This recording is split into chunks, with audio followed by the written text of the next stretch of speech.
I was raised here in this living hell. You don't know my God in your world. Very soon the time will tell. You telling me the things you're gonna do for me. I ain't blind and I don't like what I think I see. Taking it to the street. No more need for money.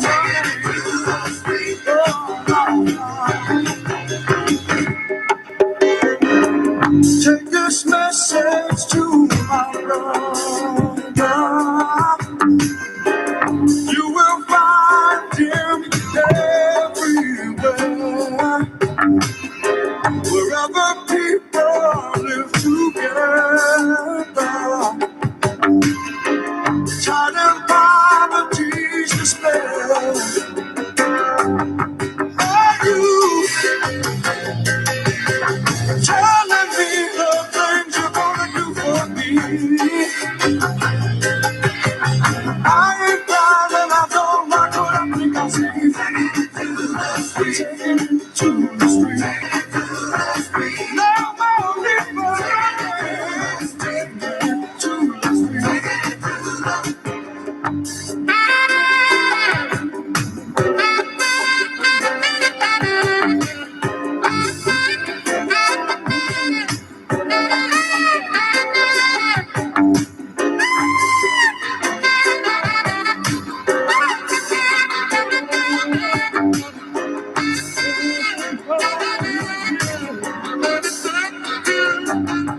Are you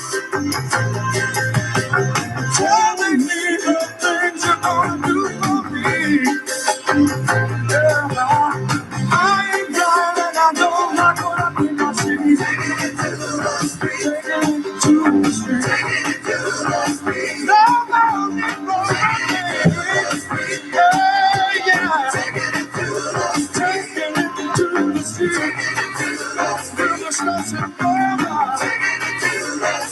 Oh, no. Taking it.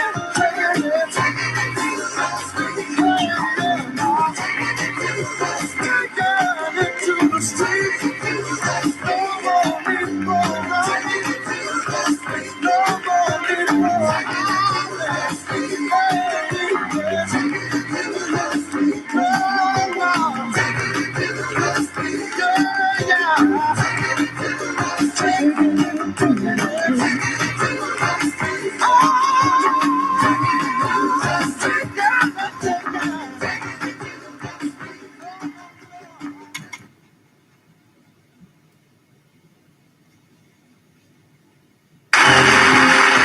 Another song I had the great pleasure of writing with Mr. Michael McDonald. Kenny Loggins, everybody.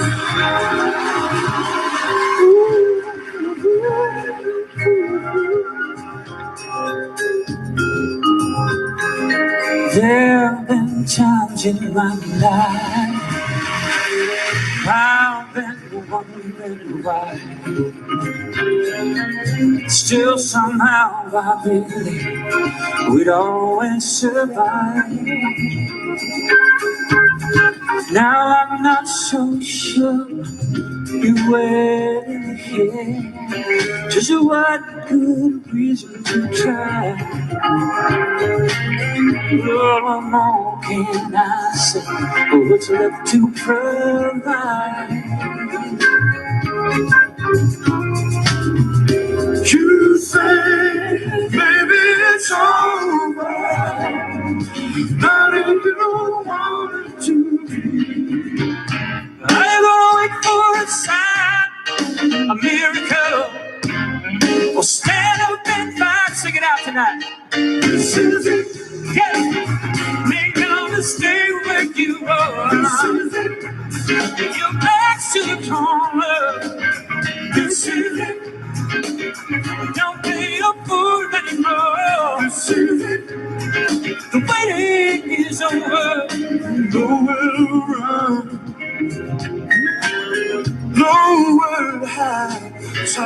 for wondering why.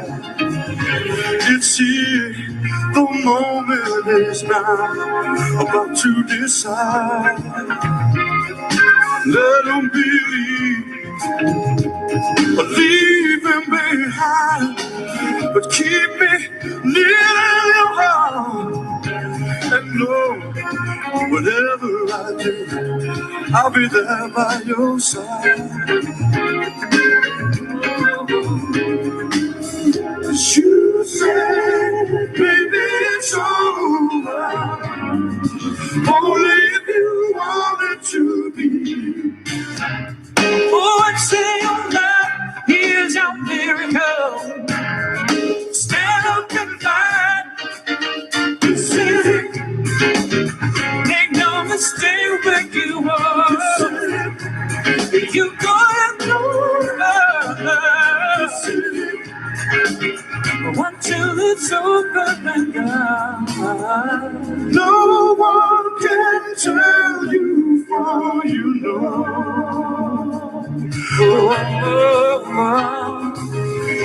You made the choice of how it goes.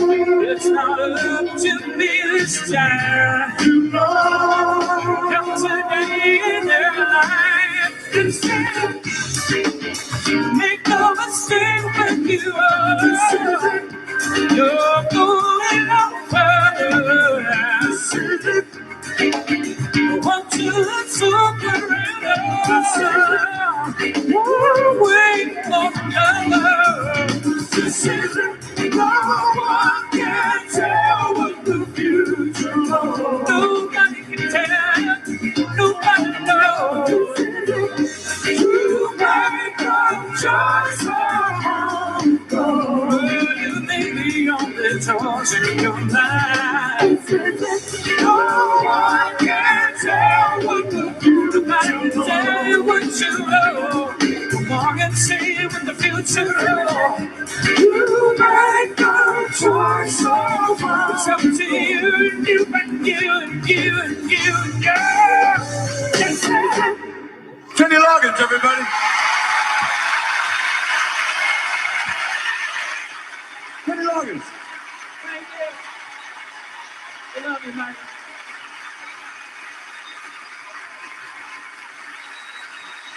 The great Kenny Loggins, good man.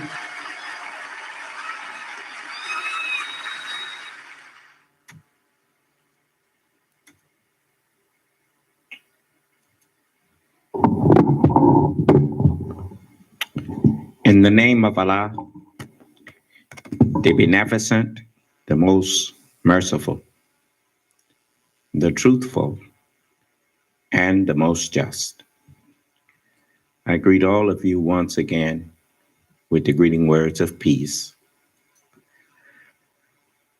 Those of you who are hungry and thirsty for righteousness and truth,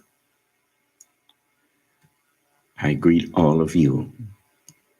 May Allah's salam alaikum. You know, as I study, before I get into the subject, is there someone who had something they wanted to take up with me in the way of disagreement or questions or argument? I will begin with you so that, I can concentrate on whatever it is you have in the way of disagreement. Sir, you have a question from Yes. Mark Wilkes, and he says, "Son of man, what will we do after you have ascended?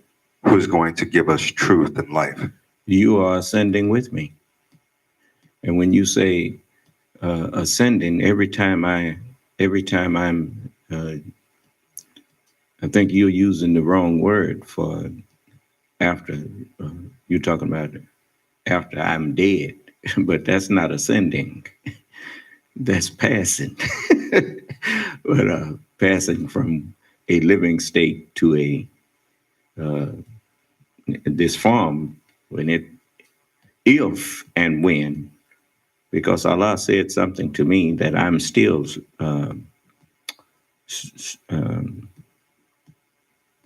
contemplating, for I have not really settled on what it means yet. Because he said that we granted abiding forever to no mortal before thee. If thou diest, will they abide? So, I mean, that statement is something that just, it's too wondrous for me to just jump and run with. Thank you, baby. Right now, I'm just satisfied that Allah is preserving me. Because, you know, I don't like to say what I don't know for sure. But now, the question was about ascending. Well, if you don't ascend with me, you're going to be left behind, just like that song that I played from those two young men just now, Kenny Loggins and Michael, Michael McDonald. That sure is a beautiful song, ain't it? But if you heard the words in there, you heard him say, it says, nowhere to run, nowhere to hide, no time for wondering why. It's here. The moment is now. About to decide. Let them believe or leave them behind. Think over that. If you believe in the word of Allah, if you believe in the Holy Scriptures, then remember the scripture says, and no man, Mr. Wilkes, did you say his name was Mark Wilkes? Mr. Wilkes, as you read the book of John, the 3rd chapter, your question to me was, what's going to happen to you after I ascend? Well, look what it says here in the 3rd chapter of John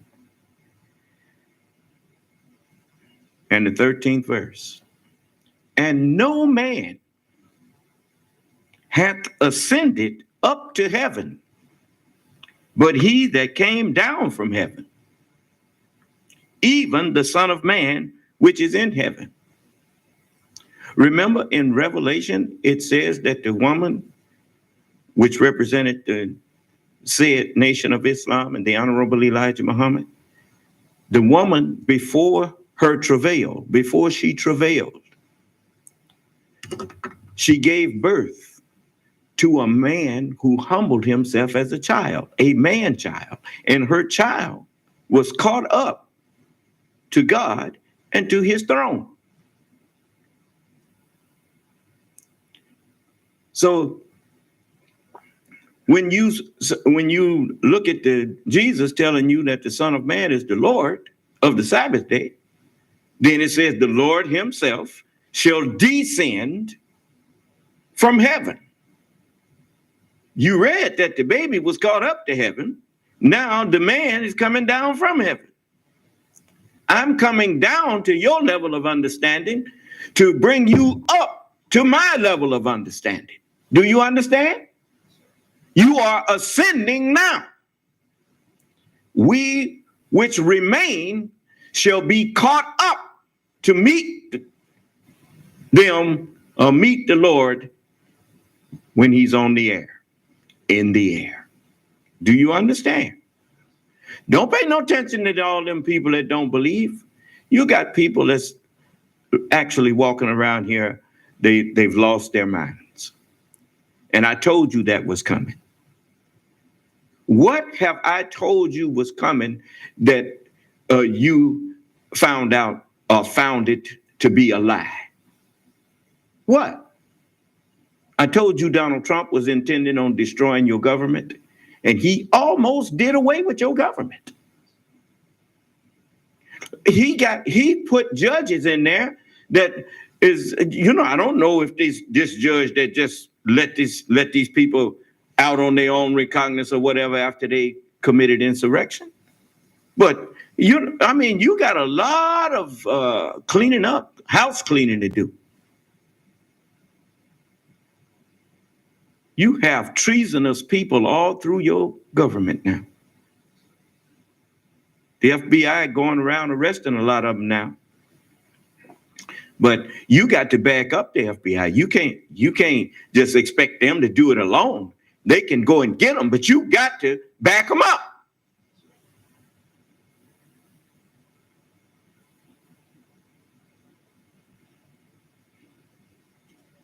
But anyway, let's get back to this. Now you notice the scripture refers to itself as heaven. Why? Because the word is God. Well, if the word is God, then where is God's throne? The heaven is God's throne. The heaven is the brain of the one that was speaking. In this case, now, the heaven is my brain. And so now I'm catching you up.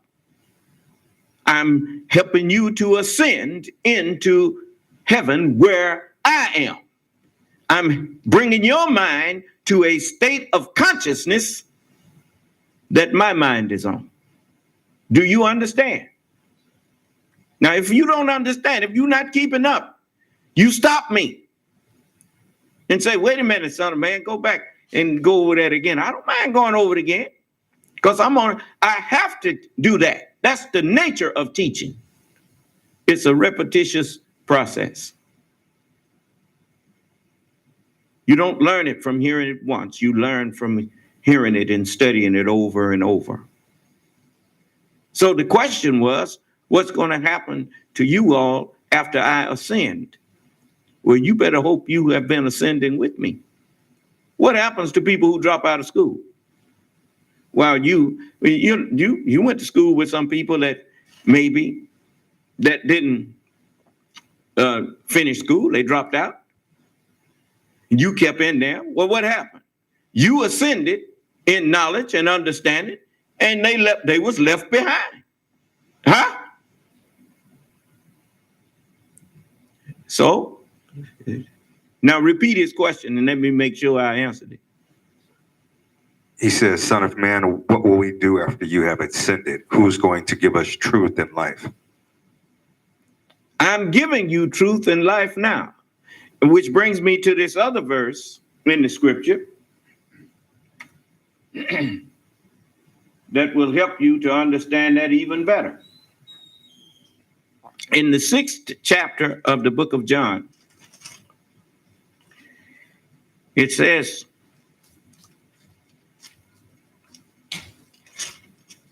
and I'm going to go to the 53rd verse.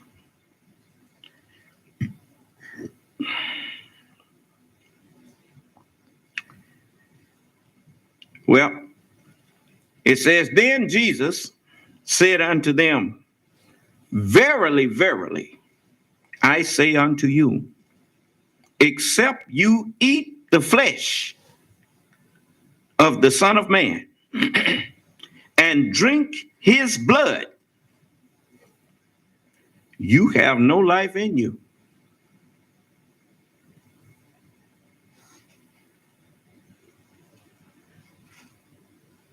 When you eat something, you accept it inside of yourself.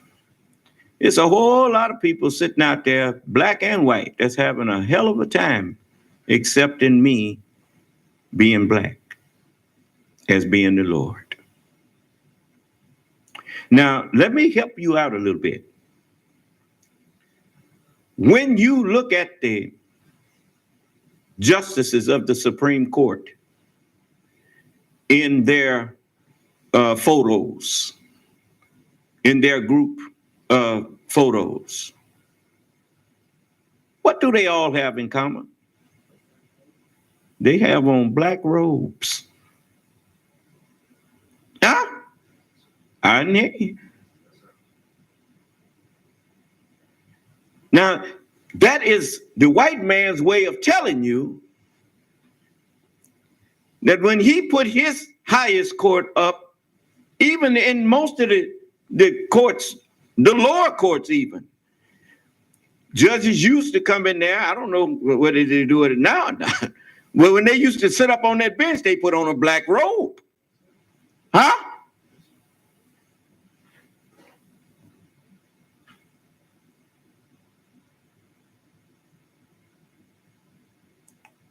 So, why do you think that they put black robes on?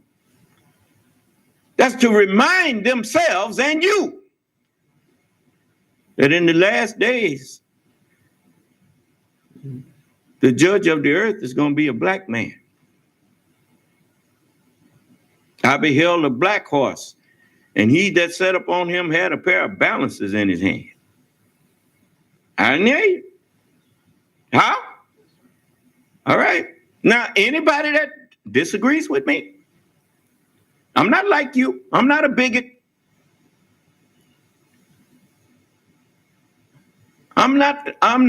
You know the difference in a redneck and a nigger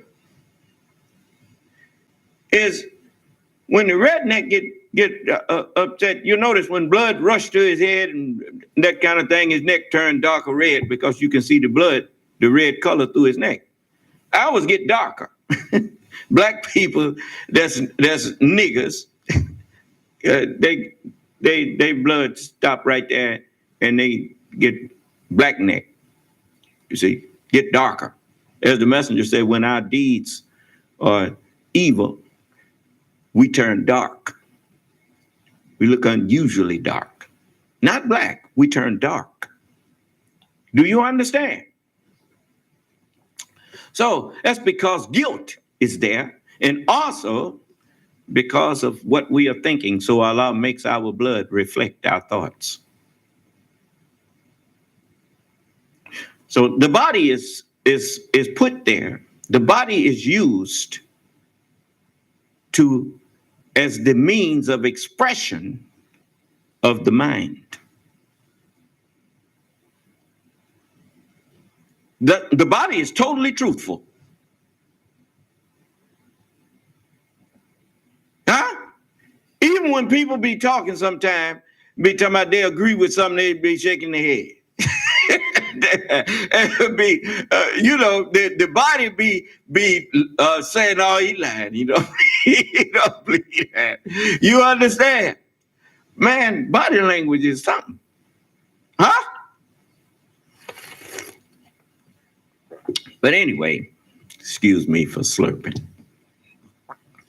I want to get into depth of these answers that I'm giving you.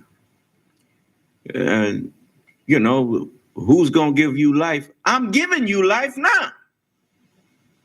You notice, when my mother, bless her heart, and my daddy, bless his heart, they done passed away. But the life that they gave me is still in me. Do you understand? Jesus, he gone. Moses gone. David, Solomon, all them gone. And yet they are still here in me. Do you understand? Why are you sitting down worrying or acting like you worried about what's going to happen after me? I mean, the same thing that happened after all of the rest of them. The truth is marching on. Huh? I say, glory, glory, hallelujah. His truth is marching on. Huh? Yeah. If a replacement is needed, one will be provided. Huh? Right now, I don't see no need for one to replace me. I'm doing pretty good right now. Huh? Do I look like I need replacing? I work harder than most of y'all. So, I mean, look to me like you're the one need replacing.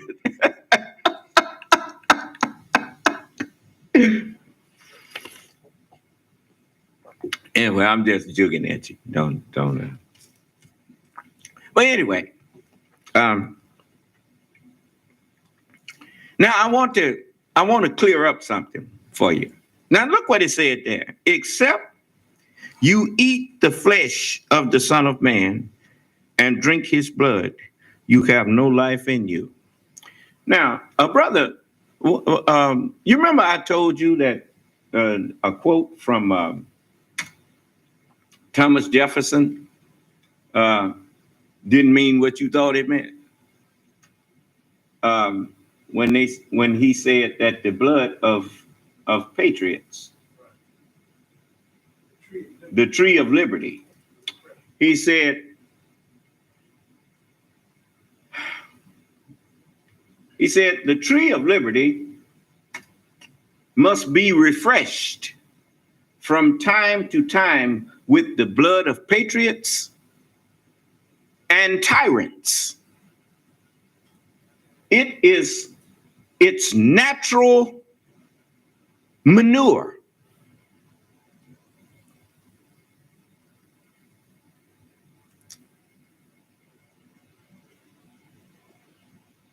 The foolish thought that meant patriots and tyrants having physical wars with one another.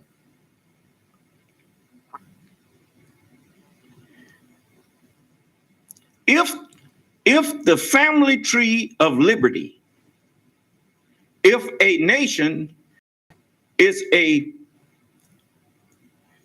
free nation, then it is a tree of sort. It is a family tree of sort. Just like, listen to me. Listen.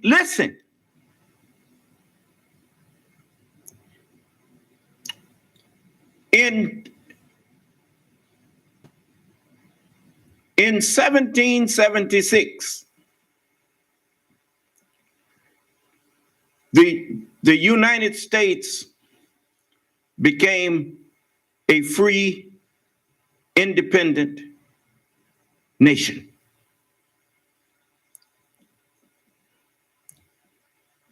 They won their freedom to establish themselves as a nation from the tyranny of King George.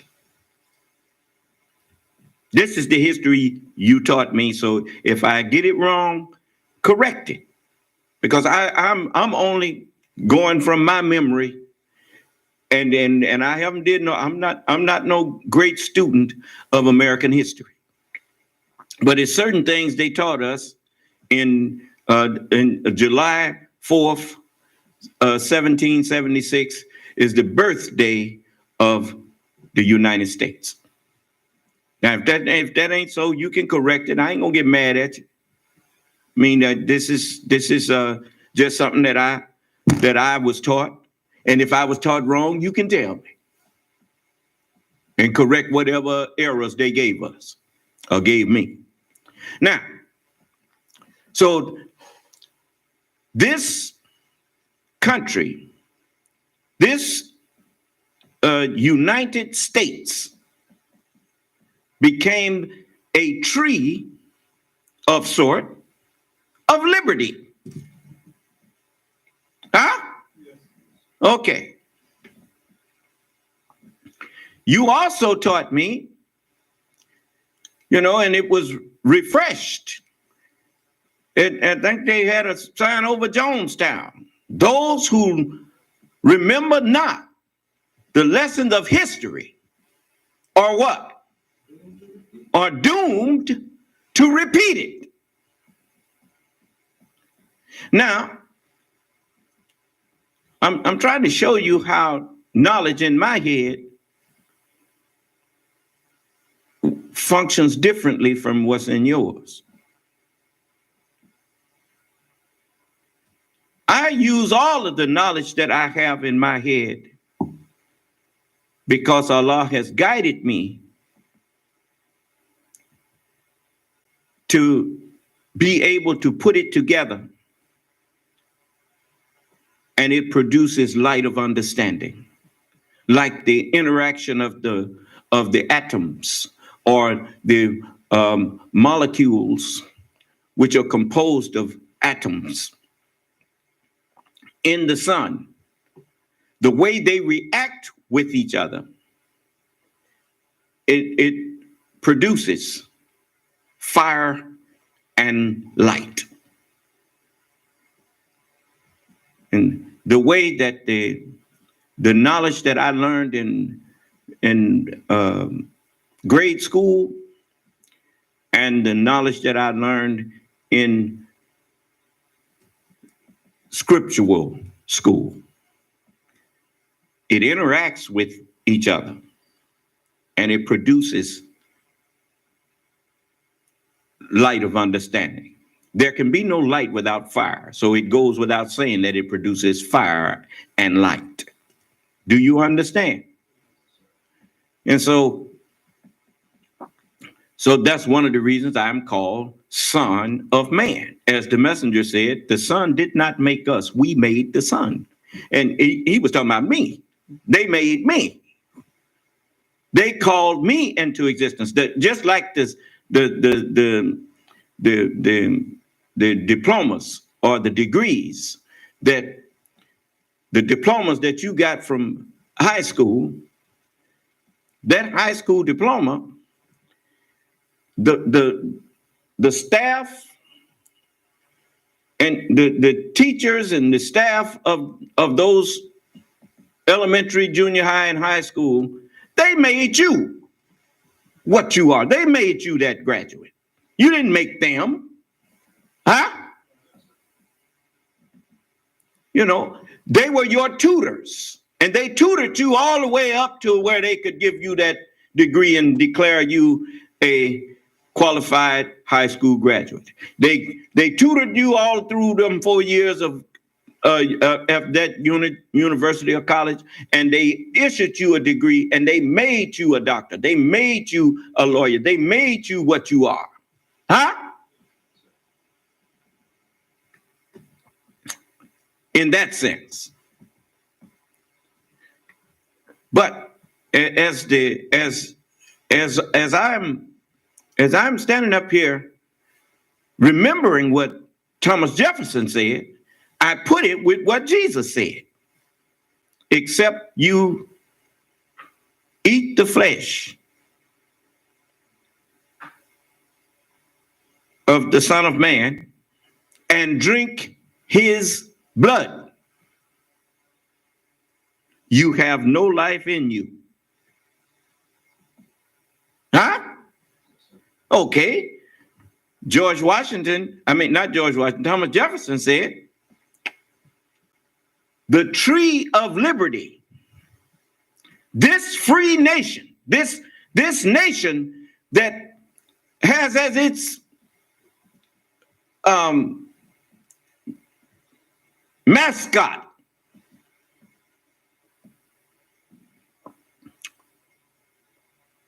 a statue of liberty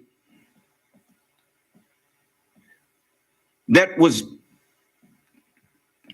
gifted to them by France. And that statue is of a woman, and naturally liberty is depicted as a woman because she must be maintained. Do you understand? But you cannot maintain anything without knowledge of how to maintain it. Is that right? And so bombs and bullets and bloodshed does not maintain liberty. Maintaining liberty requires intelligence, requires civility, requires respect for your fellow human being.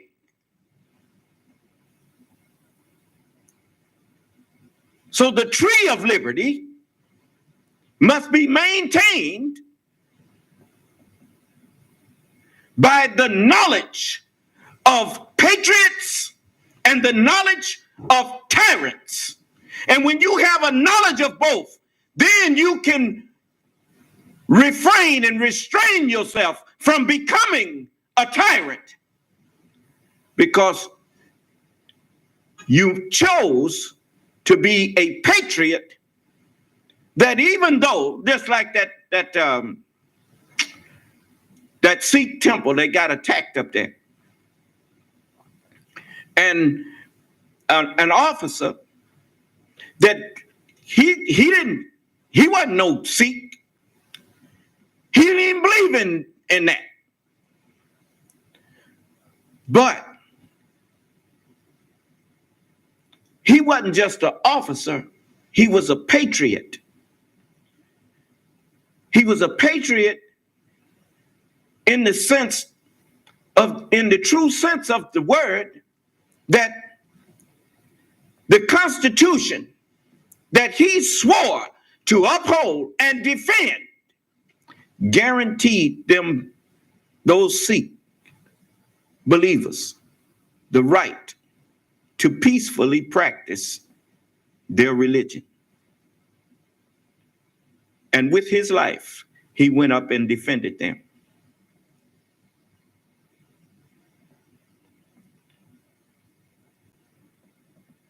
Because he had remembered. You know, the blood of any creature is the life of the creature. Jesus said, the words that I speak unto you, they are spirit and they are what? Life. The teachings of freedom, the teachings of liberty. If you don't remember what the life blood of liberty is, then how are you going to maintain it? Can you maintain life without blood? Huh? Drain all the blood out of you and you die. It don't make no difference because you was healthy and whatnot. You won't be healthy long, they take your blood away. Is that right? In order to have a healthy mind, you must constantly replenish your blood. Huh? When you have a bone to pick, something else Thomas Jefferson said. He said, while the above quote, and this is them reminding us, he didn't say it, but says, while the above quote is without question one of the most famous that our third president made, it also is worth noting that he also said the following: happy for us that when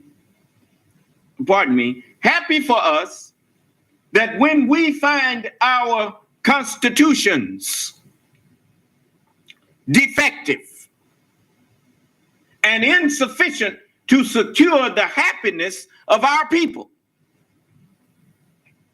we can assemble with all the coolness of philosophers and set it to rights. Huh? While every other nation on earth must have recourse to arms while every other nation on earth must have recourse to arms to amend or to restore their constitutions, to show you who was out there talking about you going to go up there and you going to overthrow the government or you going to shed people's blood. You're the tyrant.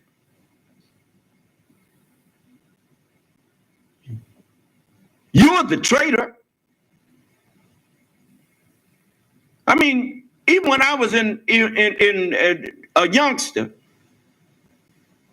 even when we was playing marbles and somebody was a better shot than somebody else, the bully in the bunch, if he started losing, he was fine when he was winning. But if he started losing, he wanted to tell you was fudging. You fudged. You didn't. You know, fudging was when you went over the line, or you got to stay behind the circle line to shoot the marbles.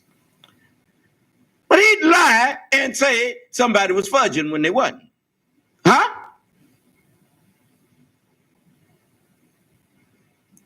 So didn't nobody like to play with him. You understand? You know, a lot of times we just, nah, man, he's cat. You know, till we got old enough, some of us, every now and then, well, not every now and then, it was somebody in the bunch that could fight just as good as he could, and say, "Well, no, man, that ain't gonna fly, man." So now you lost, huh? And that's that. Okay. Now, when we was shooting dice out there, at lunchtime, we'd gather somewhere and pitch pennies or shoot dice, and you always had somebody who couldn't stand to lose and want to accuse everybody of cheating. So I'm familiar with Donald Trump and all you liars out there who I grew up with people like you. Then want to huff and puff and blow as though that's going to get you somewhere. That's going to get your behind put in the ground.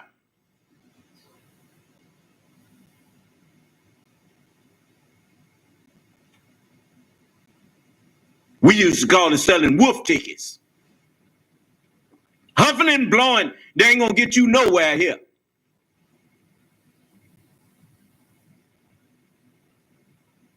You lost. When he won the election, you didn't have no problem.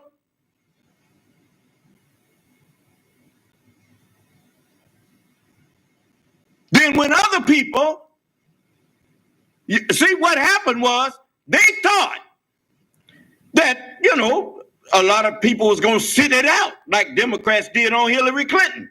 You remember that? And they got fooled. Just like people thought that Donald Trump didn't have as much support as he, because it was a whole lot of people that was going to vote for him that hadn't even been participating before. Huh? And so it shocked everybody. But Miss Clinton didn't say they cheated, that they stole it, or they robbed it. She called him and congratulated him.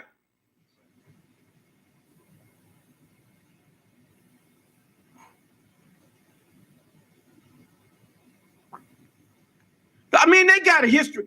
They done gave you a history lesson on tyrants, the blood of tyrants. If you want to take care of the tree of liberty, you must give people a knowledge of tyrants and a knowledge of patriots, so that they will recognize both when they see it. Huh? How you gonna maintain the tree if you don't refresh the minds of the people to let them know what a tyrant looks like and what a patriot looks like? Donald Trump is a tyrant. And everybody who supports him supports tyranny. Didn't King George have a lot of people supporting him? A lot of people was fighting to try to hold the colonists as subjects of tyranny.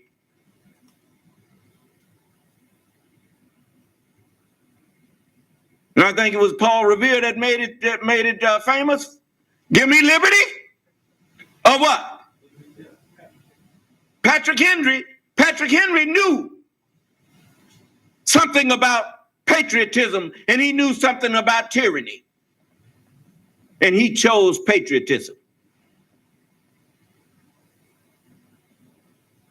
You gave up your right to call yourself a patriot when you picked up arms against your own government, against an elected government.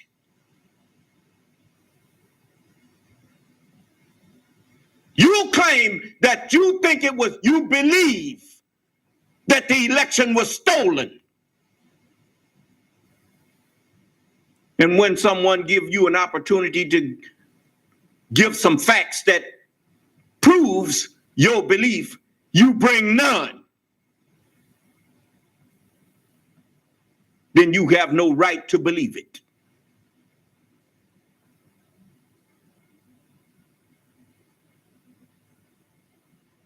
And stop calling these people conspiracy theorists. That's not no theory. Theory is based on fact.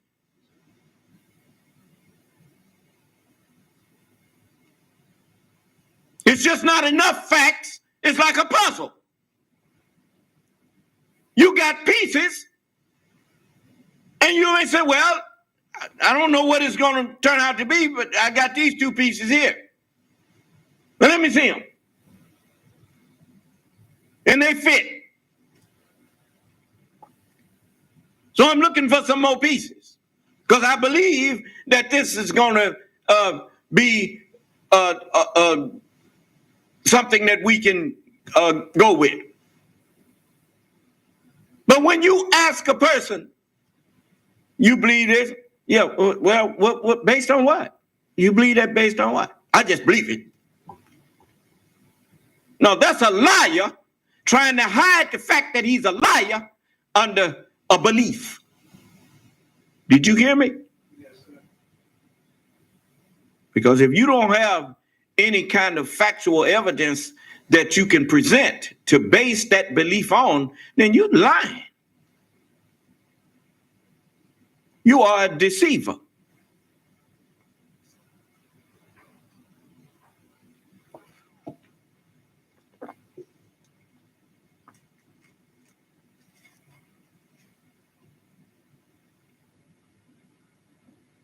The blood of tyrants and patriots ain't talking about physical bloodshed. It's talking about the knowledge of both. How in the world are you going to know a patriot if you don't know what patriotism is?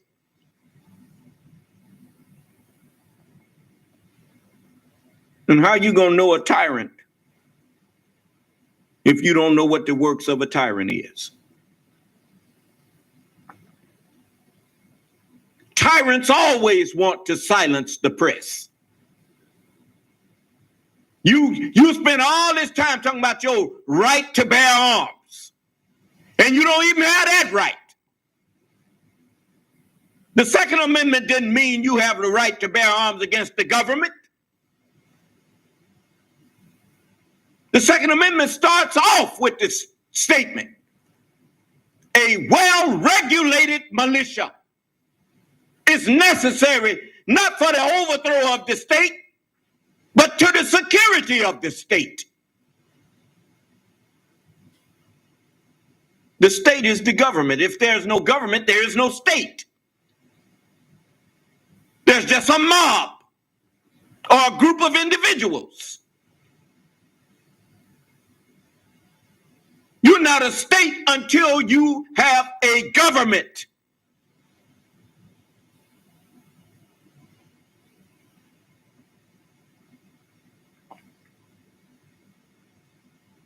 Then you walking around here posturing and going on acting like you care about the Second Amendment. You don't care about the Constitution, period.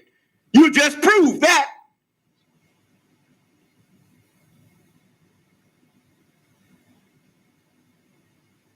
Even General Grant, when he came, he was at war against the South.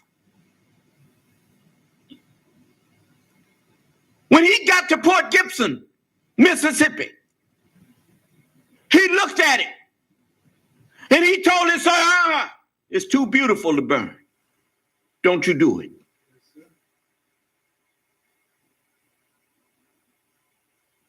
That's a civilized warrior. Did they walk in the Constitution Hall that's open to the American people to let them see where the seat of their government is and see all of that beauty in there and respect that beauty? No.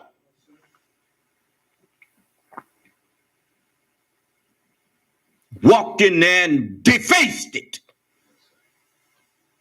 And you got a hell of a nerve sitting up talking about you a patriot. You are a damn fool.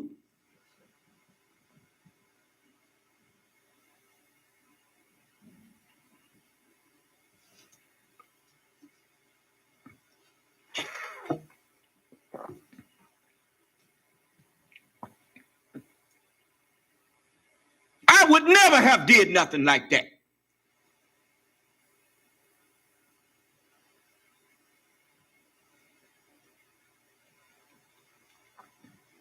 You have a way to redress your grievance.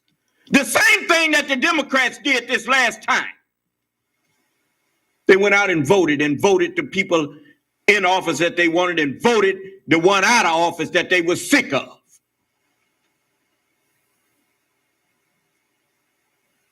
And justifiably so. But you don't give a damn. You didn't care that these 400 and almost 40,000 Americans have died because of Donald Trump and you. You was up there trying to murder some more people. What did Jesus say? You are of your father, the devil, and the lust of your father you will do. He was a murderer from the beginning and abode not in the truth. Come in here and tell the truth about where's the fraud, even the frog that you've been following. Told somebody didn't realize he's telling on himself. Go find the fraud. Go find it.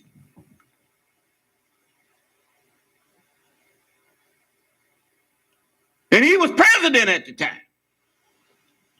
If it had been me, I'd have said, wait a minute, Mr. President. You said that there's some fraud. Why are you telling me to go find it? I thought you already had found it.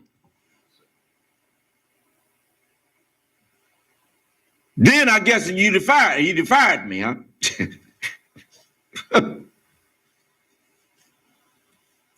You liars.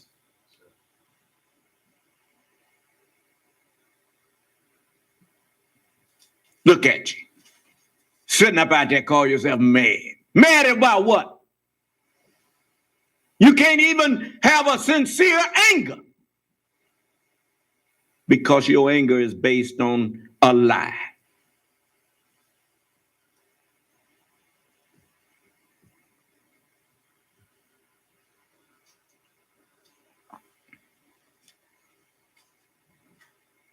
The FBI walking them down too.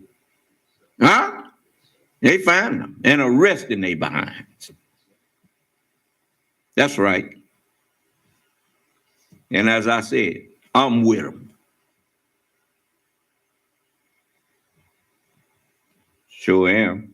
Just as much as I would appreciate anybody who was trying to help me to keep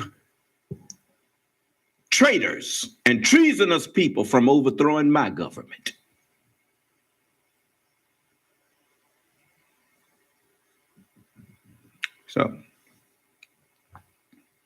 So you, of course, you don't have to too much worry about them people.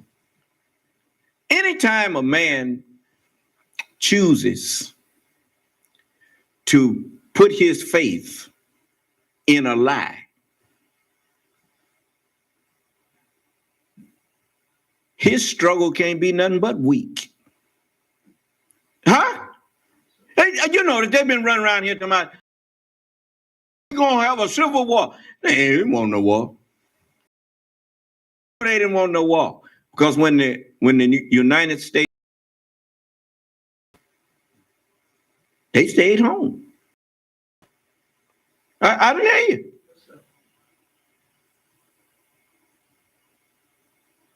You know what they was hoping? They was hoping that the United States military was full of treasonous people.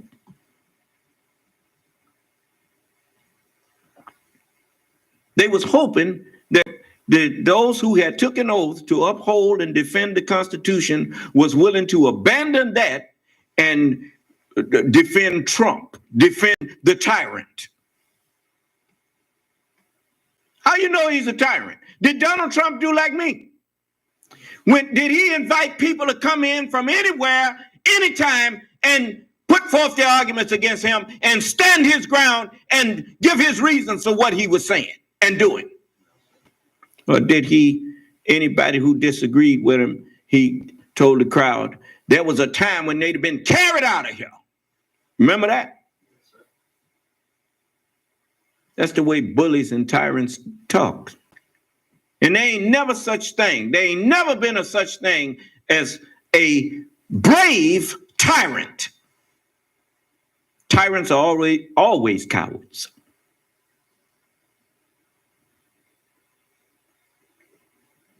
I remember when Joe Biden said, I'd like to take him behind the gym and give him a good beating.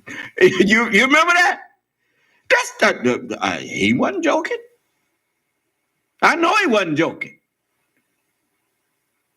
Because Joe Biden ain't no coward.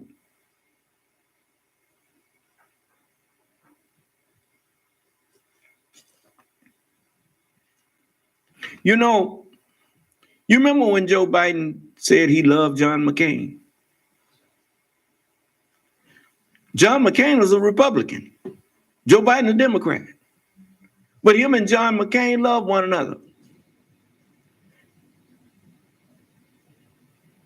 Because both of them were patriots.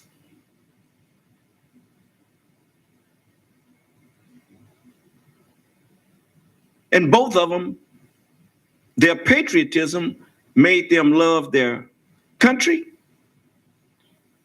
and their Constitution, and their patriotism demanded that they love one another, even when they have disagreements about what direction to go in and how fast to get there.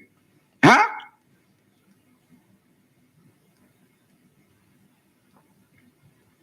Where the progressives, they want to get it done and get it done quick.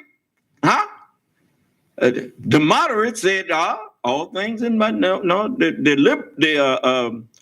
what you call them, the conservatives, they said, not so fast. You're going too fast here. We want the whole country to be able to keep up. So we can't go that fast.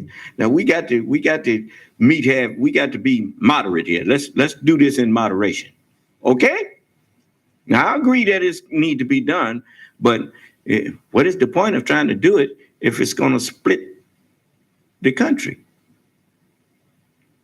Let's educate the people. That's why George Washington, he said, as your prime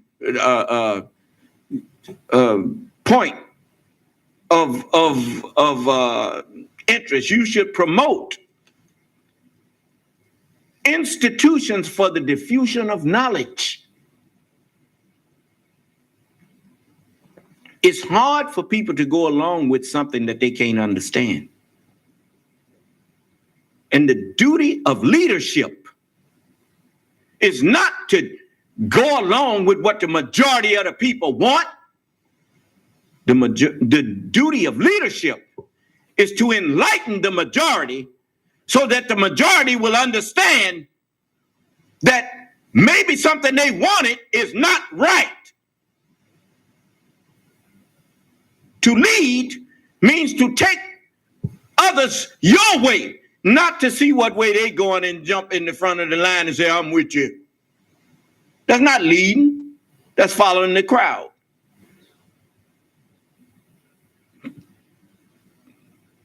You're not leading until you can get the crowd to follow you.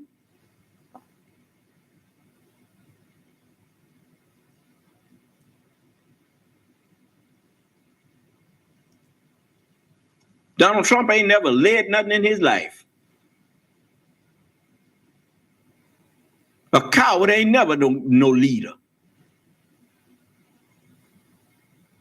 But he is someone that can be put in a position of that a leader belongs in and then be used as an excuse to do what's being done because he's a coward and he won't tell people that what they doing is wrong. You see, when he got out there and decided that he was going to throw the rioters under the bus, they started talking about him, didn't they? They turned on him up.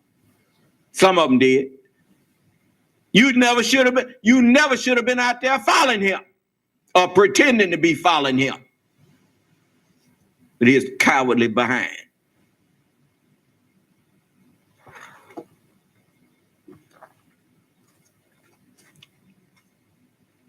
So the way you refresh the tree of liberty with the blood of patriots and tyrants, you know how it's wonderful, the word refresh, because people say that all of the time. Say, hey man, did you forget about such and so and so and so and so? No, I didn't forget. I'm just, yeah, you obviously you did. I better refresh your memory, huh? Refresh your memory how? By bringing back to your remembrance the truth about that situation, huh? Because you about to go the wrong way here, man.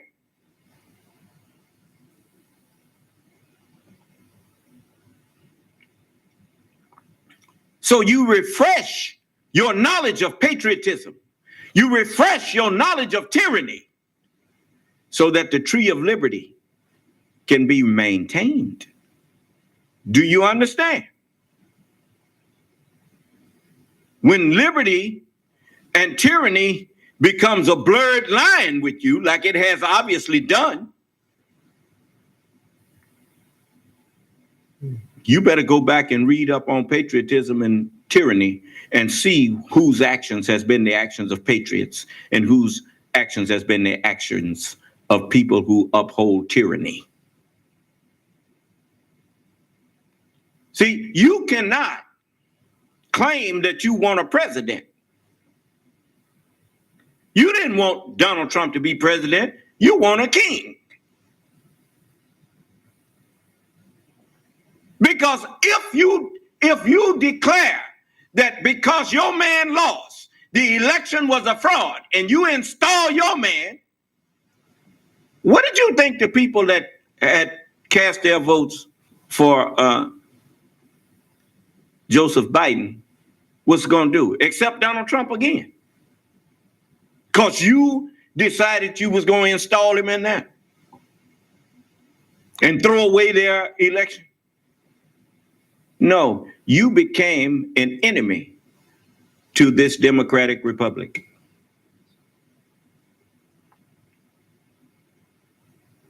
You committed high treason. Some of them talking about, well, I didn't take part in the violence. I was there, but I didn't take part in the violence. You took part in it by being there. You ain't claim you didn't know what was going to go on. Donald Trump said, come on the 6th, it will be wild. You knew it was going to be wild when you went there. And you knew who was coming, the Proud Boys and all of the murder junkies.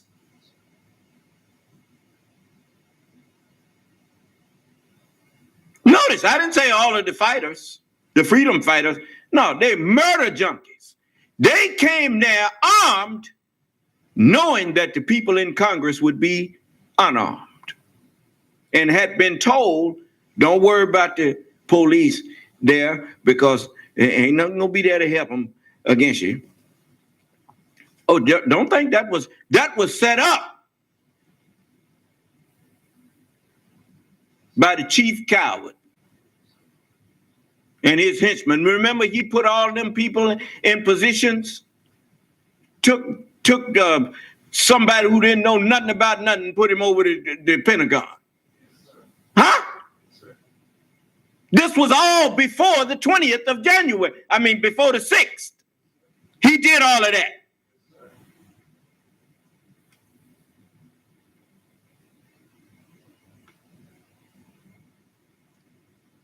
You know, the desire for power,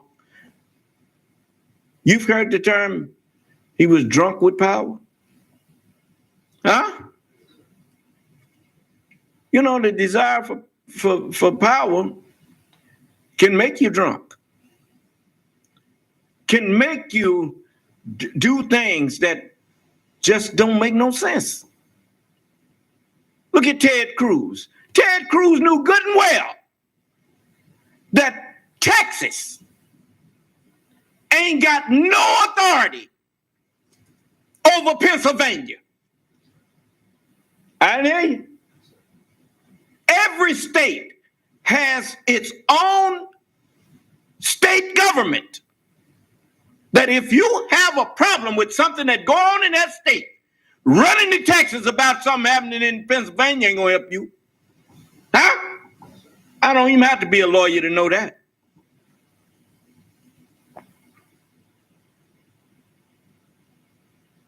Texas don't even have standing to question legislative procedures as far as internal elections and stuff go in Pennsylvania.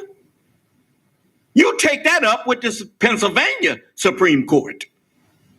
Huh?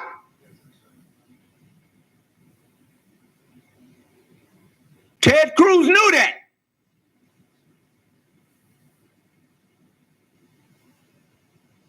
And Josh Hawley knew it too.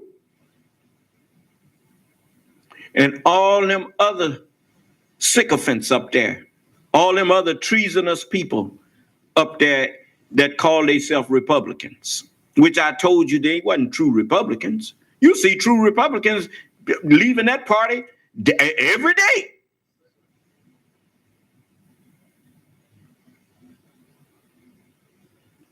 I told you what they was up to when they called themselves the Tea Party.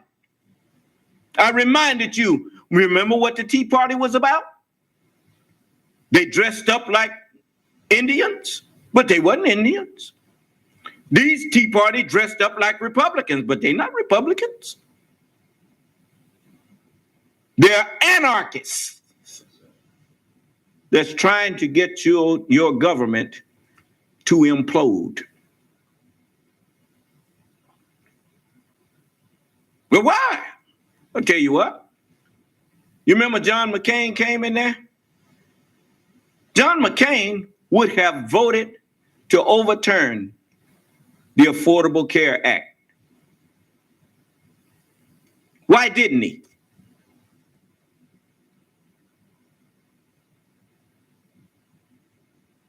Why did he not vote to overturn it? All you have to do is put yourself in his position as a patriot. John McCain, even if he didn't have no great love for black people, he loved this country. And so he simply did what a patriot would do. Say, yeah, man, I'll overturn it in a minute if you give me something to replace it with.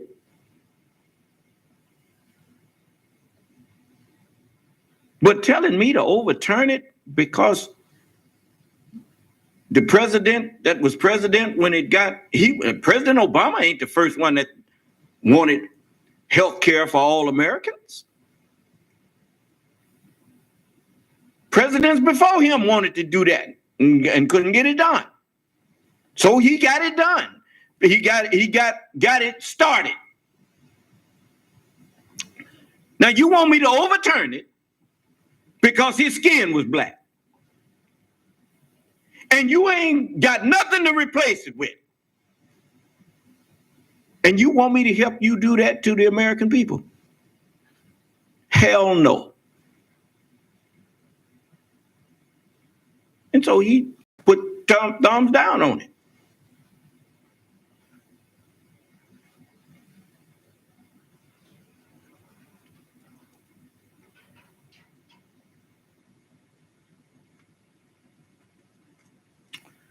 So it's the same right now. You got these people, and you heard that boy say, I just want to see it glow, dude. I just want it to glow. Huh? He didn't give a damn about no election or nothing else. He just want to tear the country up.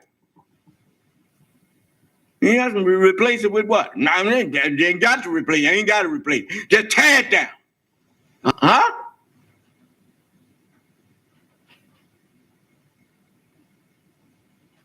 No, I'm not a fool. I see people do that all the time. I counsel my followers.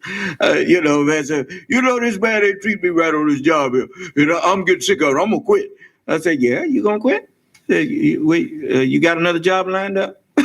He said, no, I ain't got that, man. I said, well, that's not too bright, is it? So you gonna stop yourself from having some income to go to no income simply because somebody got on your nerve at your job. I mean, who you hurting, man? The intelligent thing for you to do is if you want to quit a job, you find you another one. And then when you find you another one that is paying equal or greater, then you go back to your employer and you do to him what you would want him to do to you if your roles were reversed. Tell him or her that I found another job, and I told them that I can't go to work until I give you a chance to find my replacement here. The average employer will appreciate you for that. Some of them will say, well, look, what they offer you, maybe I can do that. And but from that point on, even if they was getting on your nerves, they gonna say, well, I better lighten up on Johnny. I don't want to lose him.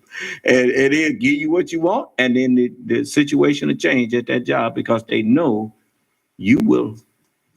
But once you done told the other person that you will accept their job, you have to tell the one you working for, man, I already committed to it, but I really appreciate you offering me better, but I had to move on because I just had to move on.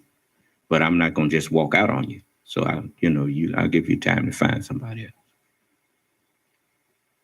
That's just the adult thing to do.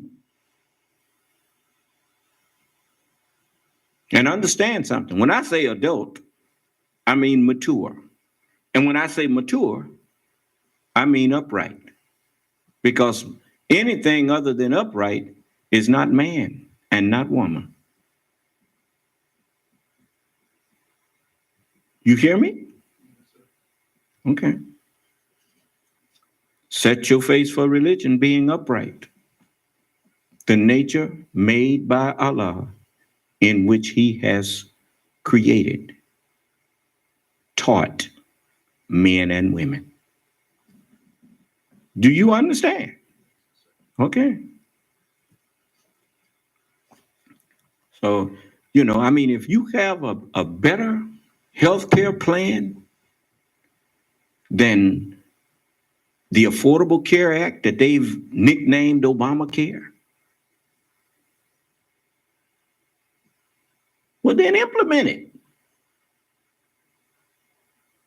Everybody wants something better. But if you ain't got nothing better, why would you take it away?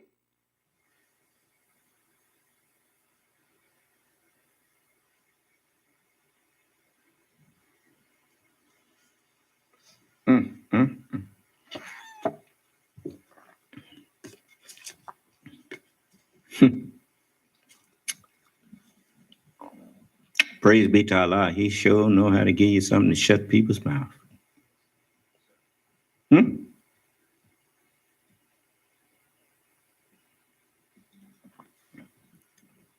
So,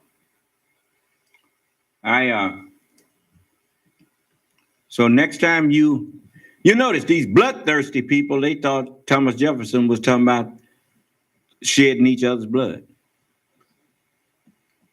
And Thomas Jefferson, he wasn't talking about shedding nobody's blood.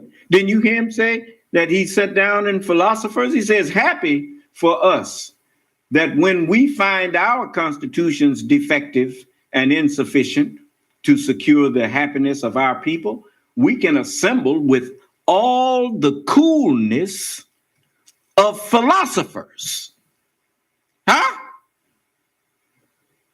and set it to rights. If the people need more rights, you don't have to go and start killing each other about it. Let's sit down and amend the Constitution. They was arresting people and doing all kinds of stuff. Don't say, wait a minute. These people got rights. We got rights. You ain't got to just come in and say, yes, you do have a right. And we're going to amend the Constitution. They will sit down and say, you have the right to remain silent. You have the right, letting you know, all these rights you have, right? Rights against unlawful searches and seizure. Problem is, one of the problems is that if you want to be a police officer, if you want to police the people, don't you think it would help if you didn't violate their constitutional rights in the process? And how are you going to not violate their rights if you are not understanding the Constitution? If you have not been taught the Constitution? All police officers should be required now to take courses in constitutional law in the rights of American citizens.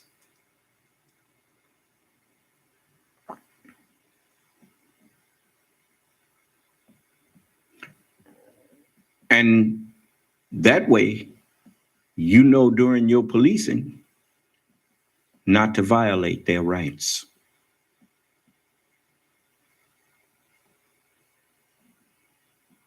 So it's much to be done, much that needs to be done. It's like I said, all I'm doing is keeping my word. I made a promise that if you elected Joseph R. Biden for president, that I would do everything in my power to help him. And that's what I'm going to do.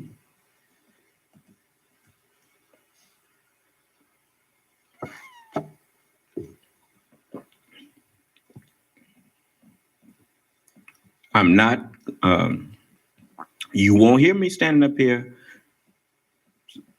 second guessing him.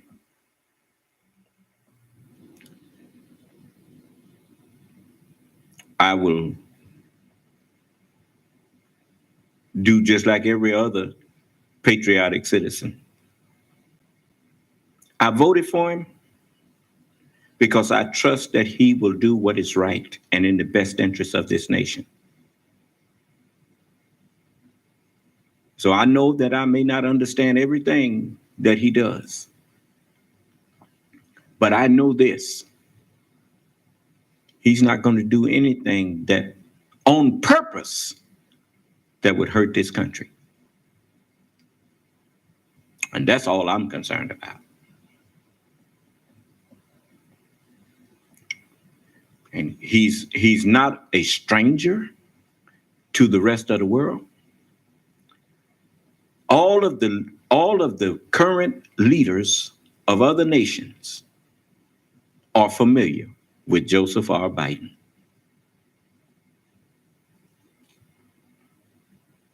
So they know where he stands. They know that his word means something. Now he's got a big job. He's going to have to reassure them that Donald Trump was a temporary fall and not a permanent fixture in American politics. Yes, he has to read. I'm gonna say to the Iranian people, to the Iranian prime minister, if President Biden comes back to the table with you, sit down with the man. Our religion, Islam, is not a religion of warfare. Islam is the way of peace. Islam is that which brings peace between man and his fellow man. As David put it, he said, "Thou anointest my head with oil, and my cup runneth over." Whenever two heads of state come together, there can be friction. But if the oil of Allah is present, then you know what oil does to friction. It does away with friction. Do you understand?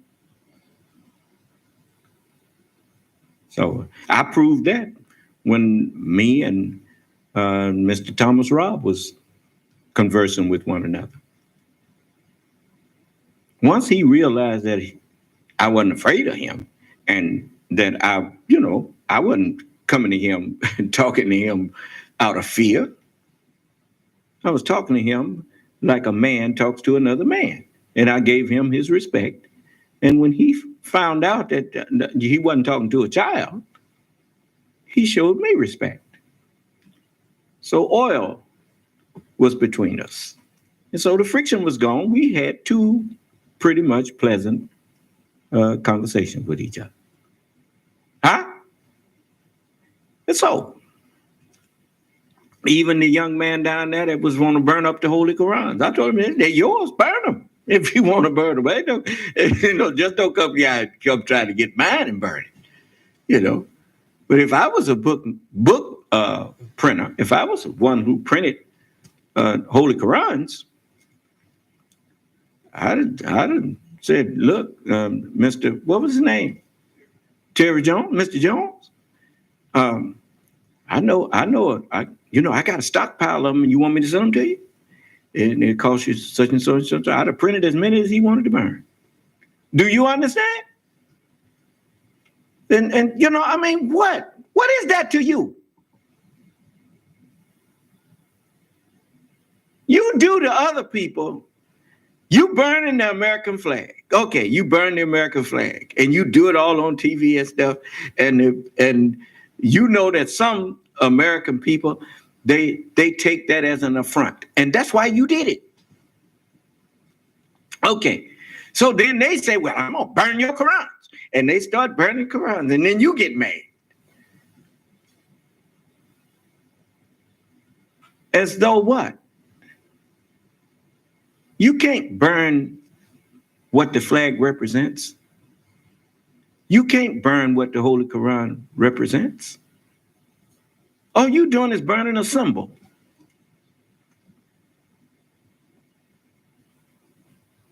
And my religion teaches me that you have the freedom to do that. I don't think any man's life is less valuable than a piece of cloth with some stars and stripes on it, or with a crescent and star on it. I mean, it's more where that came from. I think I'm bigger than that.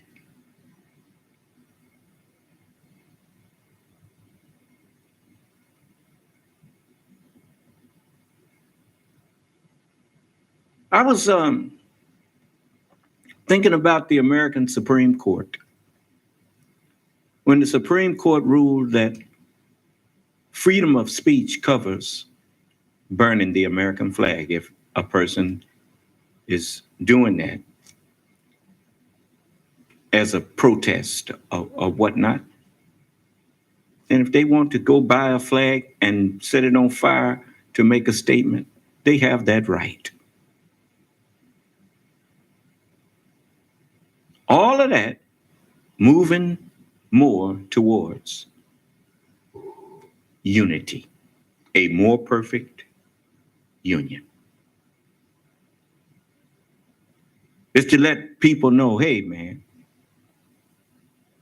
you know, even my daddy, man, y'all done heard me talk about how my daddy was so strict on me or whatnot. But I don't want you to get the idea that I was walking around on pins and needles when my daddy was around. Sometimes my daddy would tell me things and I would stomp my foot and walk away and be mad and he wouldn't say nothing.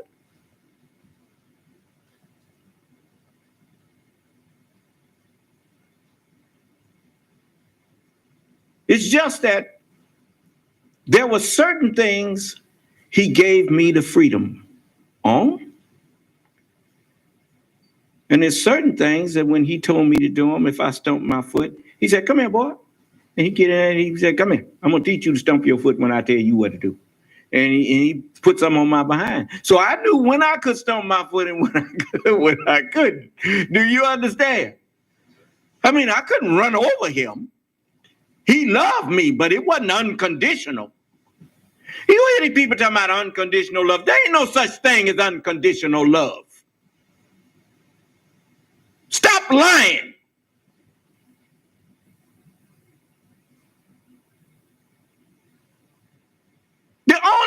The only one that's got my unconditional love is Almighty God Allah. Not as a period. Like Abraham. Whatever Allah wanted, I love Allah, that's it. It just whatever it is, thy will be done. Jesus was like that too. He said, Father, if it be possible, let this cup pass from me. Don't let me have to suffer it. And he said, nevertheless, not my will, but your will be done. Huh? The Lord giveth and the Lord taketh away. Blessed be the name of the Lord. Job said just the opposite of what the devil said that he was going to say if God took everything from him. He'll cuss you to your face. Job's last words was, blessed be the name of the Lord. Huh? Ain't that right? All praises due to Allah. So, like I told you, you know, all of you who got tricked by this internet, all of this hype. You notice the internet is full of hype. You know what a hypodermic is, right?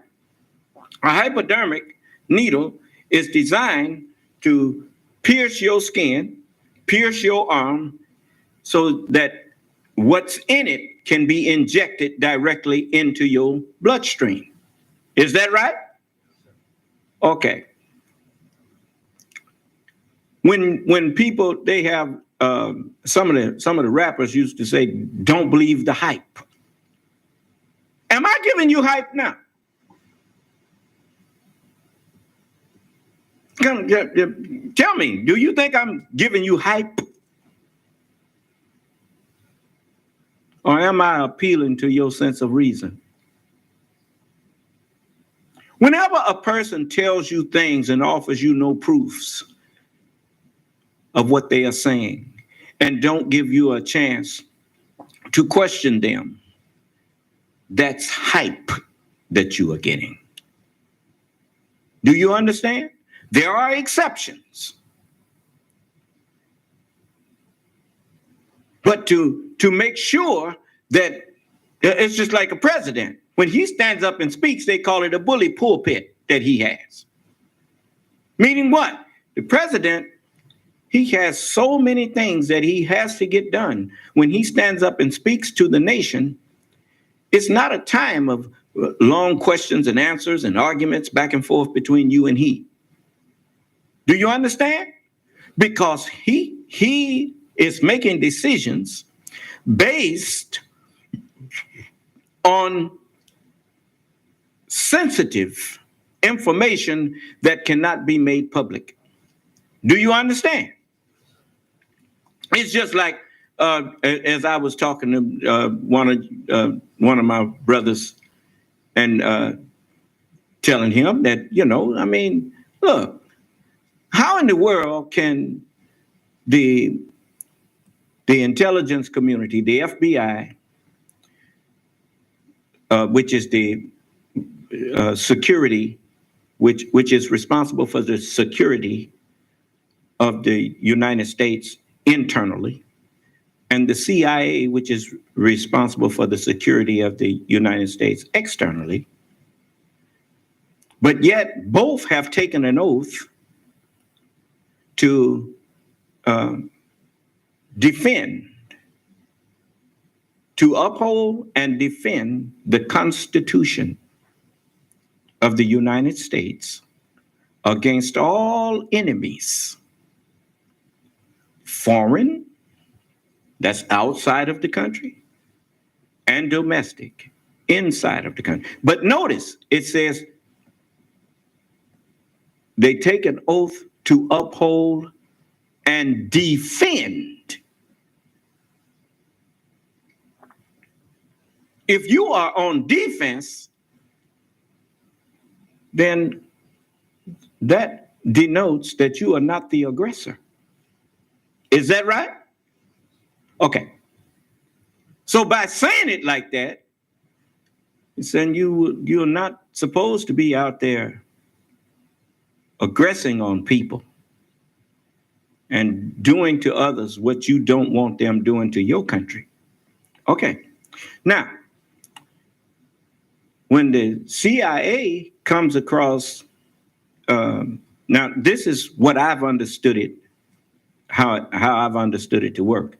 If I've understood wrong, this is an open forum. You're welcome to share, because I'm always open for someone to teach me more. But if the CIA discovers some information about something that's going on inside of the country that is not right, they don't get inside. They tell the FBI. They pass that knowledge on to the FBI, and the FBI gets on it. If the FBI hear about something that's going on outside of the country, or finds out something that's going on the outside, the FBI don't get into it. They pass that knowledge on to the CIA. Everybody stays in their lane. Huh? So that there can be no confusion. Now, as I was talking about Edward Snowden, Edward Snowden, a young man, 30-something years old, and he finds out that the FBI is investigating and listening in on American citizens. And he gets offended because that's against the Constitution. They have a right to privacy. What do you think the FBI is? Look at their initials and look what they mean. Federal Bureau of Investigation.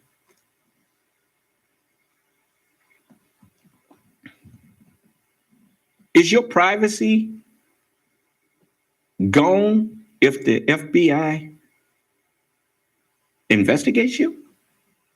No, it is not. It's only gone if they get out there in public and say, we got this so-and-so under investigation and we doing something. But if they just, how in the world are they going to protect America from internal enemies and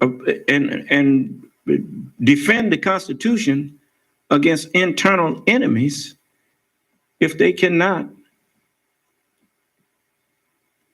check what's going on internally with the citizens that live here?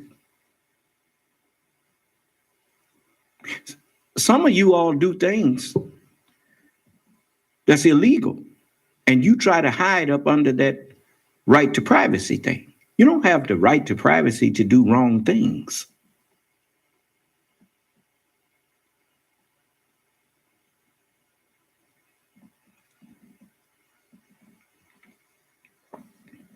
It's like I said, you know, if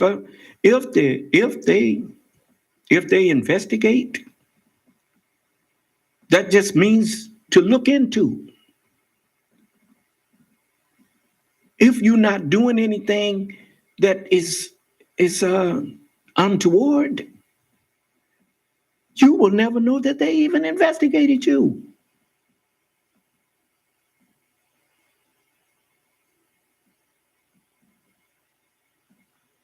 You see, that's the problem with not teaching people the Constitution. How can something be dear to you that you don't know?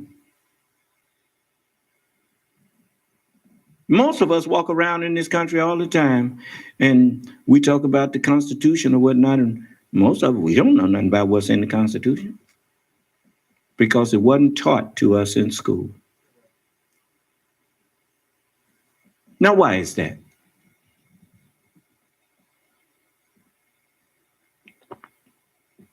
From henceforth, you should institute, just like English, just about every matter of fact, I can't remember a year that I didn't have to take English. I mean, this is our language. We should learn it. If we speak English, we ought to want to speak it well. And we ought to want to understand what we are saying. Is that right? Yes, sir. Okay. You want the Constitution to be dear to every American citizen, then the way you do that is you incorporate it in the school system. Teach them the Constitution, and you will discover that you will have better police officers, you will have better lawyers, you will have better judges. People who choose to go into the field of law will have a healthy respect for that document that they swear to uphold. How you going to uphold it if you don't know what's in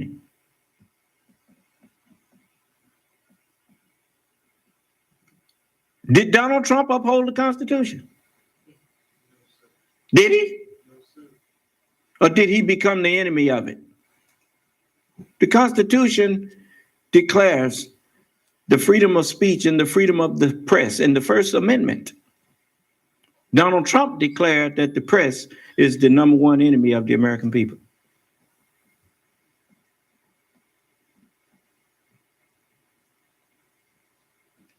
You ain't never heard a president of the United States stand up and say that the free press is the enemy of the American people.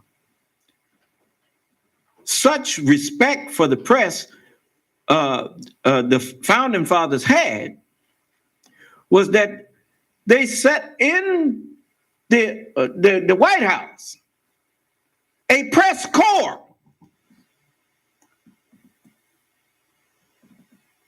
That's not by the press corps is not there by the president's permission.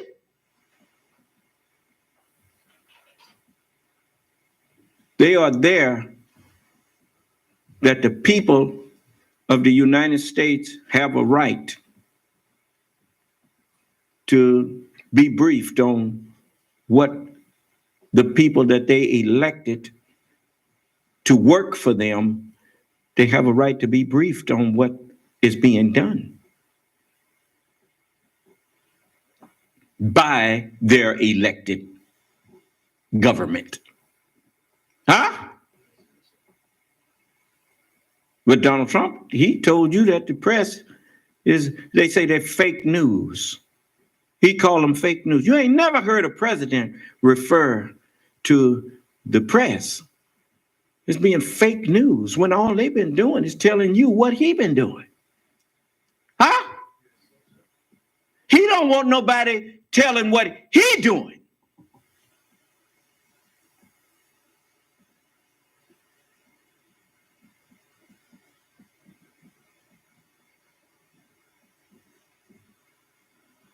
Now you have Jen Psaki back out there giving briefings, what, 3 times a week at least? Huh? She been coming out every day, standing there, not insulting the reporters, even though some of them is there throwing a few insulting things at her. But if you want to get sharp, you can't just talk to people that agree with you and throw softballs at you. You got to talk to people who you know trying to undermine what you do. I talk to everybody because, sometimes people get on your nerves, but you still need to talk to them. That keeps you sharp. Huh? What if your immune system never had anything to fight against? Huh? Then the immune system would get dull. Huh? So it's things all around us every day that our immune system is tested by. And so the immune system is pretty sharp. That's by design. I told you, we think space exists. No, space is created. We call it space here. Look at it, wave your hand there. And you think it's space between us. Ain't no space between us. It's air between us. Do you understand? Everything, every matter is everywhere. But anyway, I'm gonna leave that alone. So in order to maintain your family tree of liberty, you must refresh that tree with the blood, the teachings, the understanding of patriots, with the blood and the understanding of tyrants, so that you can recognize each one. Do you understand? And by being able to recognize tyranny when you see it, no matter how subtle it may be. How you think I recognize that Donald Trump, his plan was to do away with this government? I kept up with what was going on with the the people who call themselves Republicans. Grover Norquist, he sent up the first red flag when he defined the people on the left not as our Democratic brethren or our friends on the left. He called them competing parasites. He renamed. See, Donald Trump wasn't the first one that was renaming people. Grover Norquist came in doing that, calling Democrats parasites. So half of the country is competing parasites, sowing discord among brethren. George Washington warned you against scheming men like that. Huh? He warned you. I read it to you. You better go and pick up George Washington's farewell address and go and reread it, and you will see the things he warned you about jumping off the page with parties and all of this kind of thing. You cannot put a party above your brotherhood.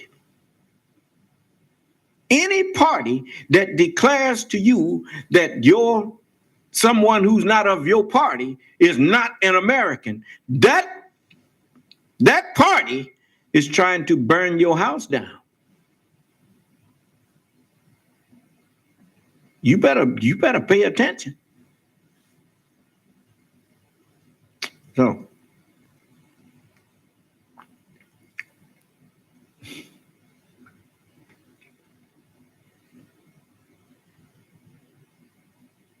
I'm going to read that quote again from Thomas Jefferson.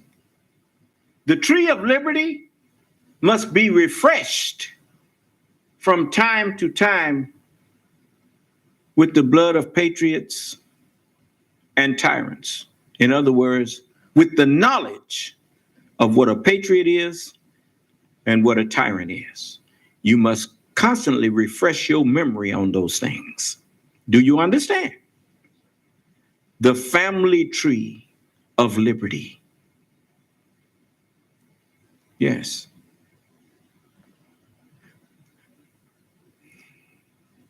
And remember, as the Holy Quran says, men are the maintainers of women. That's why the Statue of Liberty is a woman with a light, a torch in her hand. Huh? And wouldn't need a torch if all around was darkness. Huh? If all around wasn't darkness. Huh? Okay, in a world of darkness, guided by the prince of darkness, even a torchlight is better than no light. Huh? So lady, liberty is a lady. But it takes men to maintain her. Huh? Because there are some men who would be tyrants. And the only thing that prevents them is patriots who would resist tyranny. And then, hey, huh?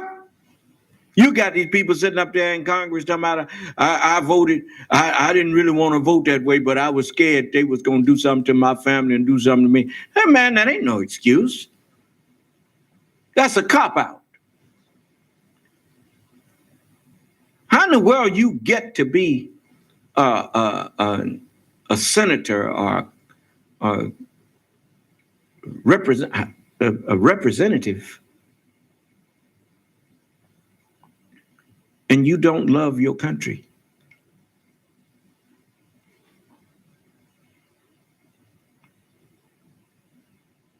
If you truly love your country,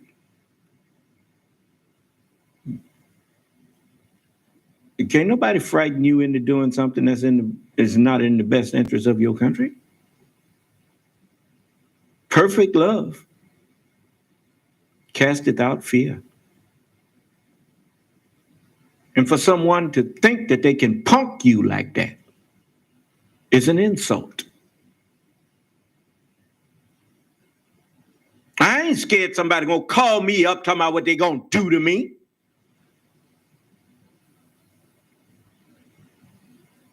You ain't gonna do a damn thing to me, boy. You come on around here. You'll find out.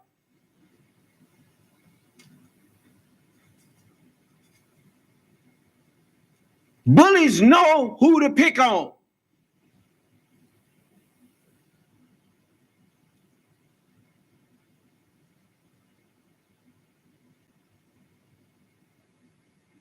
I don't know how you could grow up in this country and ain't never seen a bully before.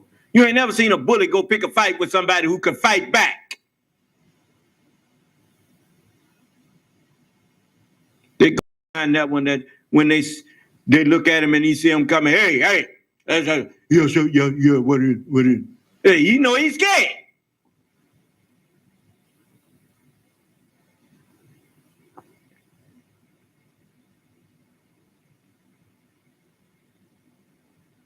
But when he say, hey, say what?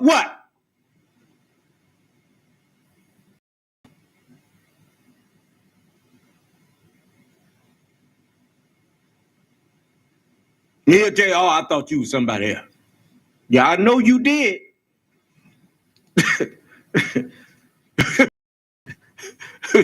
So,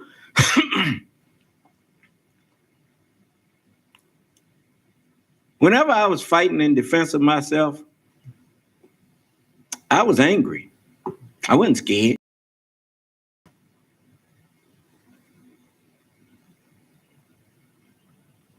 So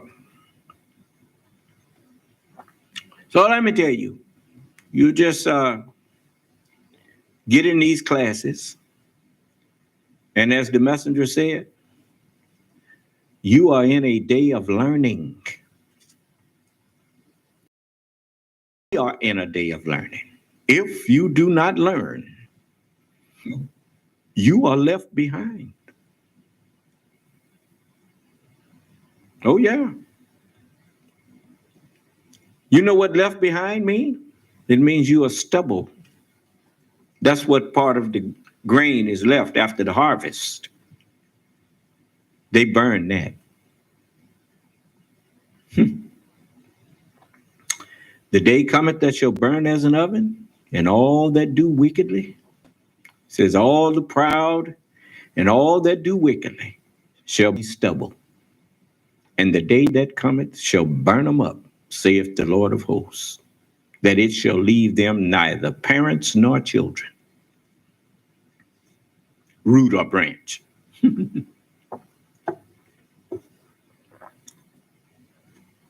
So, let me let you see something here. And it will help you to understand.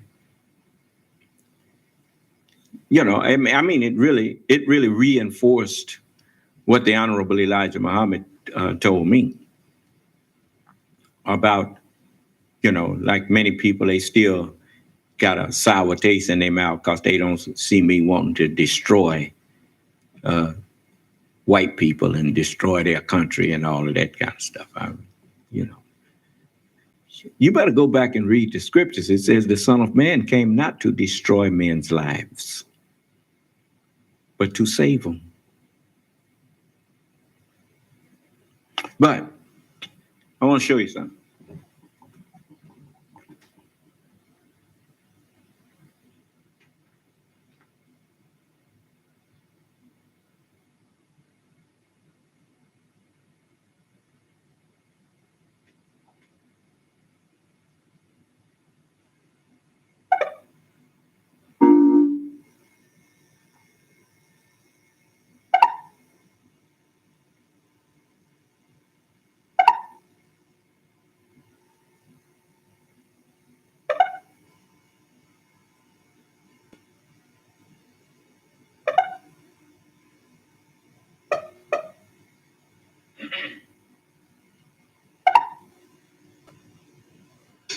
So he decided to stop.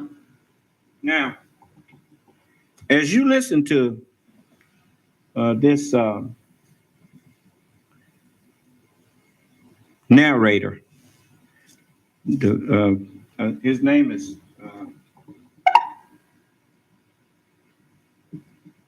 Mr. Pete Souza. As he talks about President Obama, and listen to some of the other Caucasian people that's in there, you start to get a picture of what the Honorable Elijah Muhammad was telling us about. As he said, you don't disrespect people who are trying to respect you. Huh? And so listen to some of these white people talking about the first black president.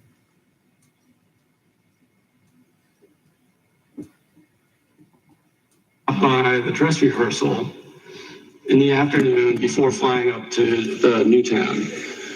He sat in the box by himself, started editing his remarks already for that night. And then when Sasha was dancing, he would turn and watch her. At one point, I went down to the third row to take some pictures of Sasha in her outfit because I figured those would be the only pictures they would have.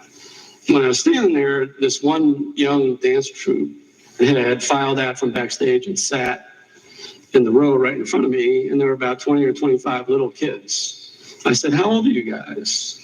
She said, "We're 6.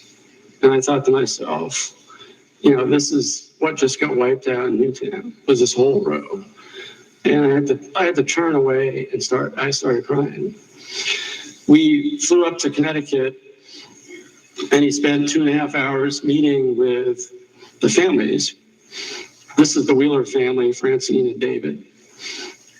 Their son, Ben, who was 6, was shot and killed. And their oldest son, Nate, hid in the school supply closet during the shooting.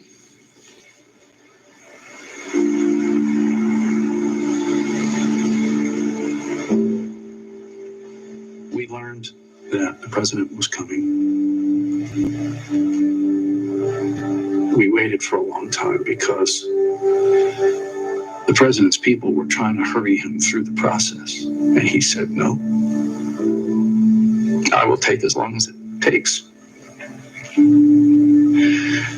He comes in and he made a beeline for Francine.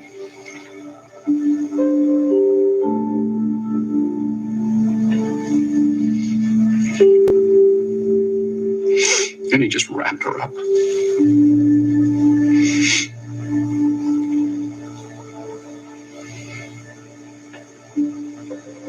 Just held her.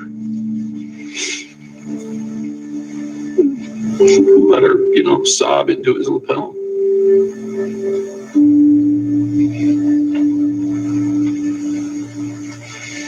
And I asked him, I said, "Is this different?" And he said, "I hope so, but I don't know." There's no substitute for empathy. It is a foundational relationship between human beings. And to know that the guy who's running the show cares enough not just to come and visit, but to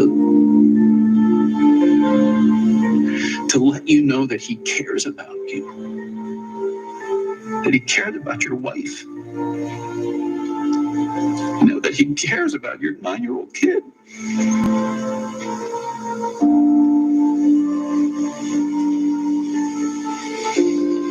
We are so good at dismissing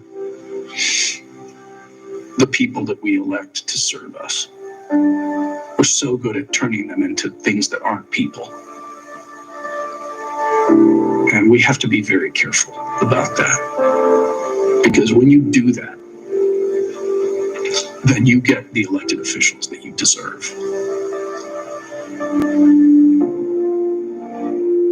I've seen him run up these steps many times. He didn't run up the steps that night.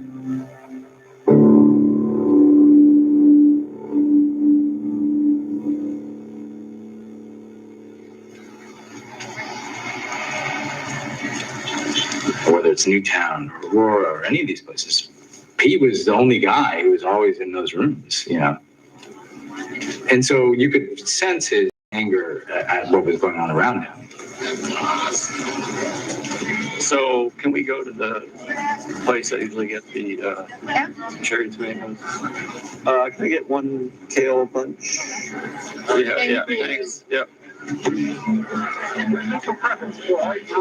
Oh yeah, I'm voting. I know Joe Biden, so I'm voting for Joe Biden. Wait a minute, you're Keith, right? Yeah. I was at your show last night. Oh, you were? Oh, good. Thanks. Excellent. Yeah. Yeah. Tony Brown. Oh, hi. Welcome to Madison. The president takes responsibility for this happening. So, his presidency started in 2009. So as he gets to know me more, and he gets to meet Patty, he would tell people that he liked her better than he liked me, And so he'd start working on me, in terms of well, wait a minute. So you guys have been together for, whatever it was, 15, 17 years. And so why haven't you gotten married? President Obama pushes everybody to get married. he loves love stories. Michelle was on the trip, and we're sitting in the conference room, and he's just like not letting it go. And he's turning to Michelle and saying, "Can you believe that Pete won't ask Patty to marry him?" And that's when he brought up, "We'll do the wedding in the Rose Garden, and I'll officiate." And I remember I said to him, I said, "No, I don't want to do that." And he goes, "What, the Rose Garden's not good enough for you?"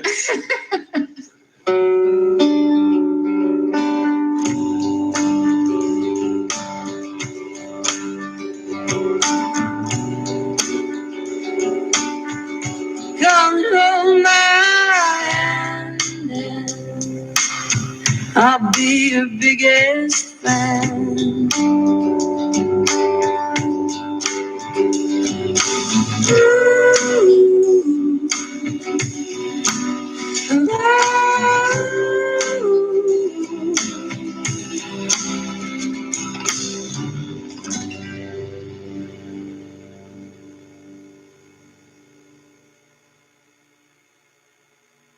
The most interesting part of my job was that I saw him in all these different compartments of his life. I saw him as a dad. I saw how he behaved with his children. I watched this family grow up, essentially. You know, I think Sasha Malia did such a great job under the limelight. And it's really a testament to Michelle and Barack and Marion Robinson, who you see here on the right. Michelle's mom helped out, especially when Michelle went on solo trips overseas. This him singing happy birthday to Michelle. We were on a boat ride on the Gulf Coast. I saw Michelle stroking his hand. Then at the second inauguration, just before they boarded the motorcade, I approached him. Michelle was standing next to him. I said, "Mr. President, do you mind if I ride in the limousine with you for part of the parade route?" And he looked me in the eye and he said, "Well, Michelle and I were planning to make out." And then he just started laughing. He's like, "Of course you can, you know."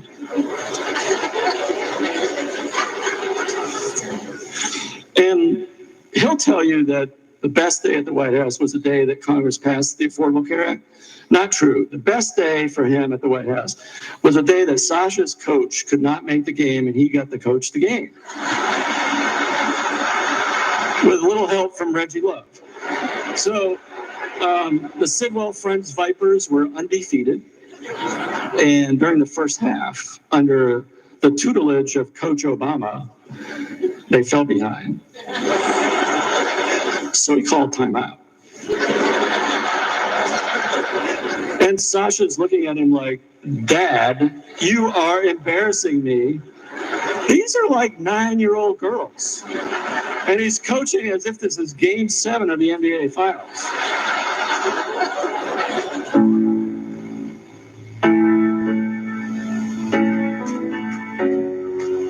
And one of my favorite days was we had a big snowstorm. It was called Snowmageddon.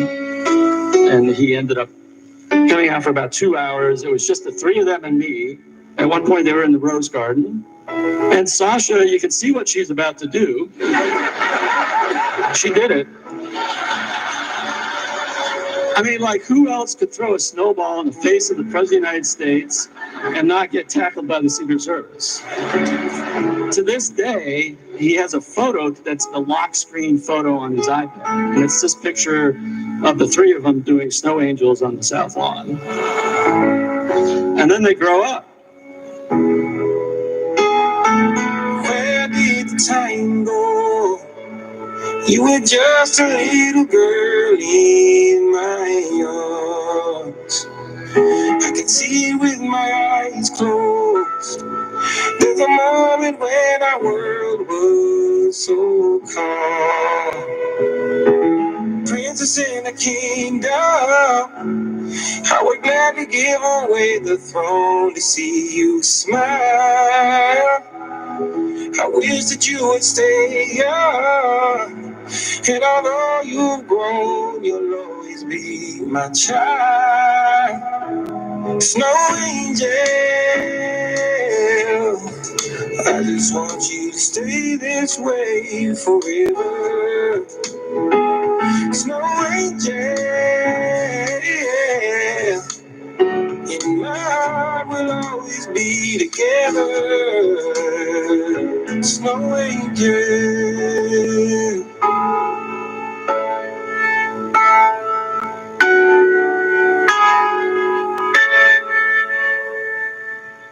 One of the most emotional days was in 2015. In the morning on this day, the Supreme Court upheld same-sex marriage.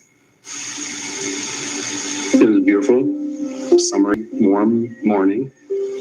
Everyone knew that that decision would come down that day. We didn't know when. And like every morning went in.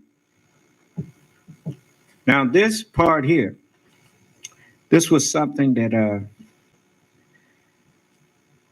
made me have to go back and reassess even my view of President Obama. And when he said that he had agonized over it, and I realized that, you know, when he took the oath to uphold the Constitution, just like I take an oath to uphold Allah's word.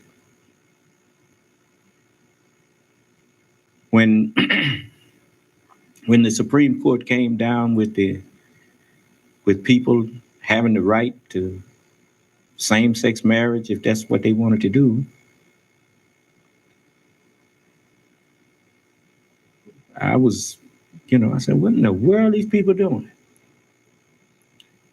And then I thought about it. But the Constitution says Congress laws religion prohibiting the free exercise thereof. The free exercise thereof. Then the president and nobody else has a right to try to force their religious belief on other people. Every person that is religious must respect the right of people who don't choose to serve God and decide they don't want to be religious. They don't answer to you, they answer to God. Do you understand? He told us, as you would that men do unto you, do ye also unto them. So, in the Holy Quran, it says, there is no compulsion in religion. So, I'm the only one who can tell people, because I'm building a nation. I'm building the new nation of Islam. And I tell people all the time, yes, you can worship whatever you want. You just can't do it with me. If you don't want to be righteous, I don't want you. You go on, go about your business and do what you want to do.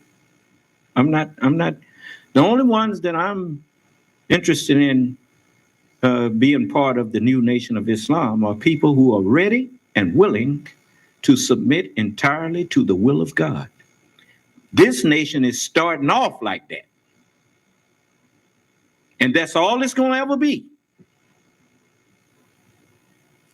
And so, but as far as going around trying to force people, I'm not trying to force people out on the street to do nothing. I tell them, well, like Allah said, Son of man, give them warning from me. And in so doing, you will deliver your soul. And it's not on you after that. After you tell them, it's not on you. So, President Obama his administration helped me to understand the word of Allah even better, because I had to go back and restudy it before I started doing something that I had no business doing. Trying to force people. You can't force nobody to live their life. Thought you believed in freedom.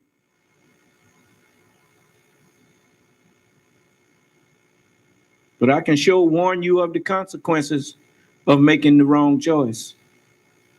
Because there is someone that has his word out there. He said, if Allah had if we had pleased, we could have given every soul its guidance. We could have did human beings like we do animals. The animal, you don't have to wonder what to expect from a tiger, a bear, and all those things. Just watch him for a while, and pretty soon you can predict his behavior. Is that right? You know what he's gonna do, but not man. He said, my word was, I will fill hell with jinn and fill hell with black people. If you choose the wrong choice, if you make the wrong choice, it will be on you. So I go back to this, like this young man here. You talking about he marrying another man? Well, okay. You just remember, I didn't call it an abomination. God did. God said he will put you to death. He didn't tell me to kill you. He said, thou shalt not kill. He told me to treat you like I want to be treated. So that's what I'm doing.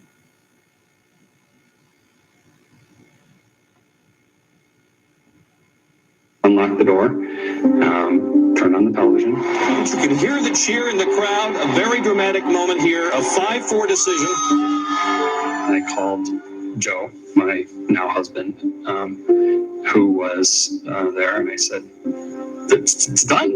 And the president walked in and put his arm around me. Felt like for that period of time, we were on the right side of history. The president did an interview in the cabinet room several months before then. I've been going through an evolution on this issue. When I think about members of my own staff who are in incredibly committed monogamous relationships, same-sex relationships, I think same-sex couples should be able to get married. When he vocalized in that interview his support for same-sex marriage, that was a moment for me as well. Sometimes there are days like this when that slow, steady effort is rewarded with justice that arrives like a thunderbolt. Then later that morning, we flew to Charleston. President Obama was invited to give the eulogy for Reverend Clementa Pinckney. He was one of the 9 African Americans shot and killed at Emmanuel African Methodist Episcopal Church by somebody who had prayed with this group of 9 people at a prayer service for an hour and then took out a gun and killed them all. And President Obama wanted to give a eulogy with the theme of grace. Amazing grace. Amazing grace.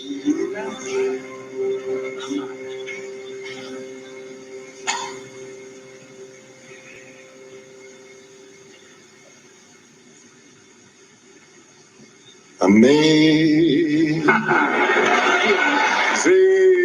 grace,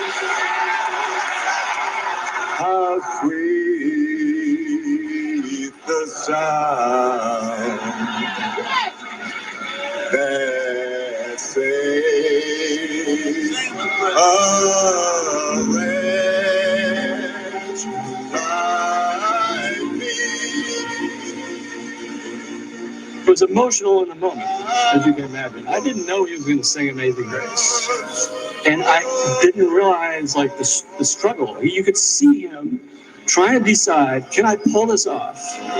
Should I speak the words or sing them?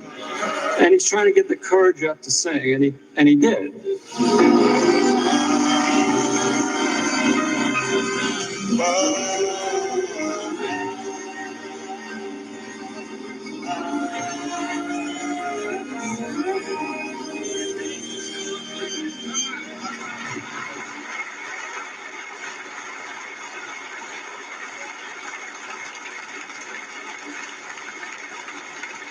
Bidding farewell to the Reverend's daughters and widow.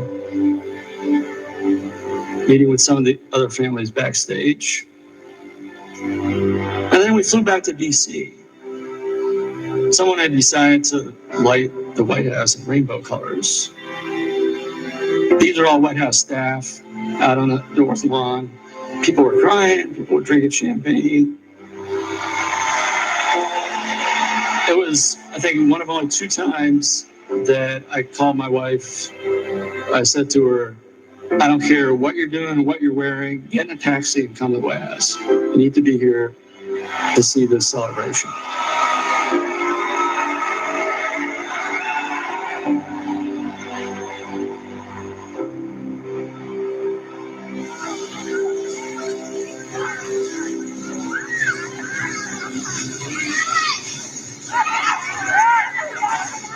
How many people are you going to be speaking to? There's going to be like 800 people there.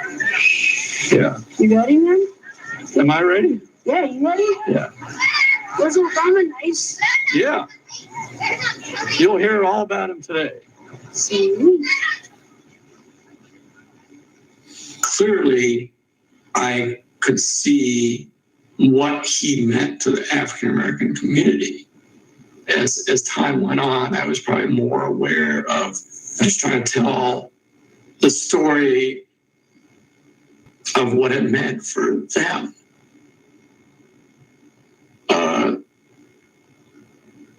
To have him up on stage.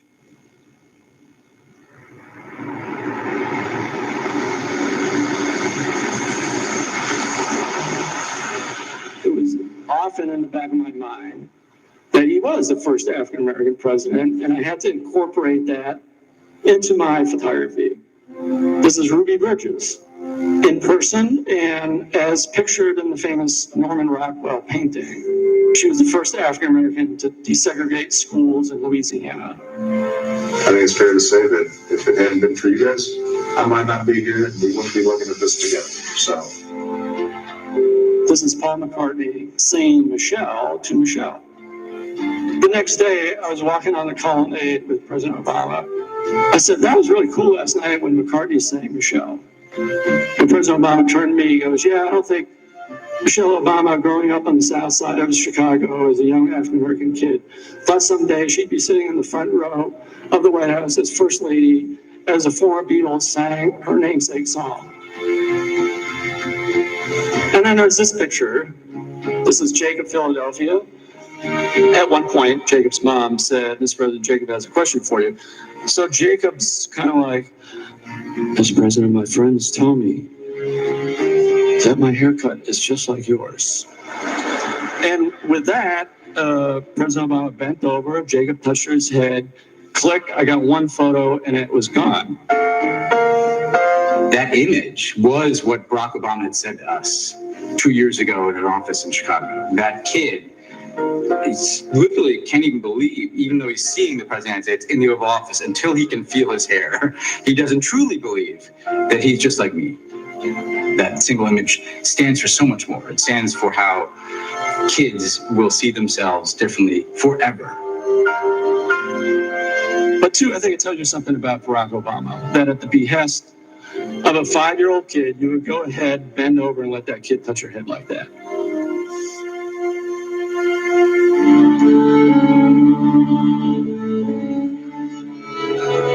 The fact that Pete succeeded in offering a window into the man that was occupying the office to show what the office can be, what it has been, what it can be again, to show the kind of integrity of purpose, I think that's inspiring. The presidency is about a lot more than even just policy. there's something intangible about that office. What do people remember about the Obamas? You know, they remember the marriage between Barack and Michelle Obama. They remember a certain speech he gave. They remember how the rooms that used to be only full of white men are suddenly full of people of different races and genders. That's what they take away from the Obama presidency. And frankly, that's going to have a lasting impact on this country and on the world. I think Obama understood that the images of him not only being president, but being president in a certain way, that could change attitudes.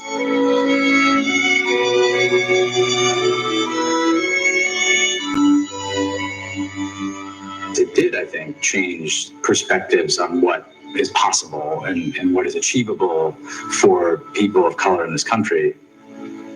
But it also woke this, you know, constantly present, ugly, horrific racism.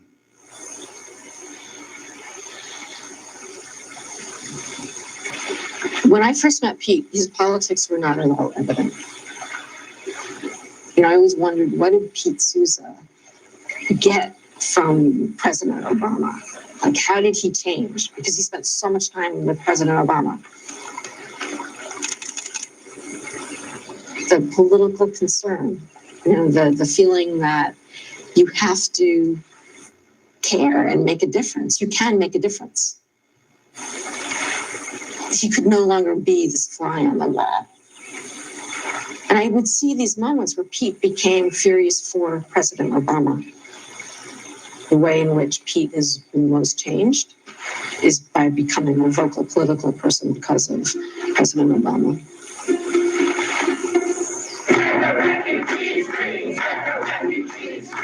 Hundreds swarmed the arrivals terminal at SFO today. Citizens who are in shock at the speed of which President Trump's executive orders are turning into action.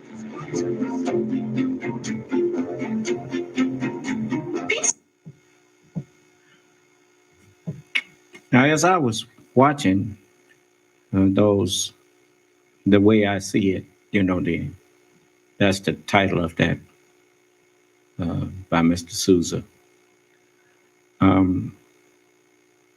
And listening to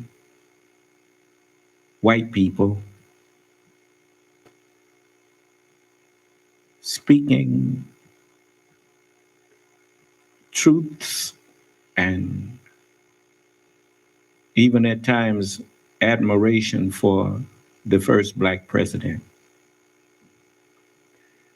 and understanding what his presidency meant to other Black people, including myself.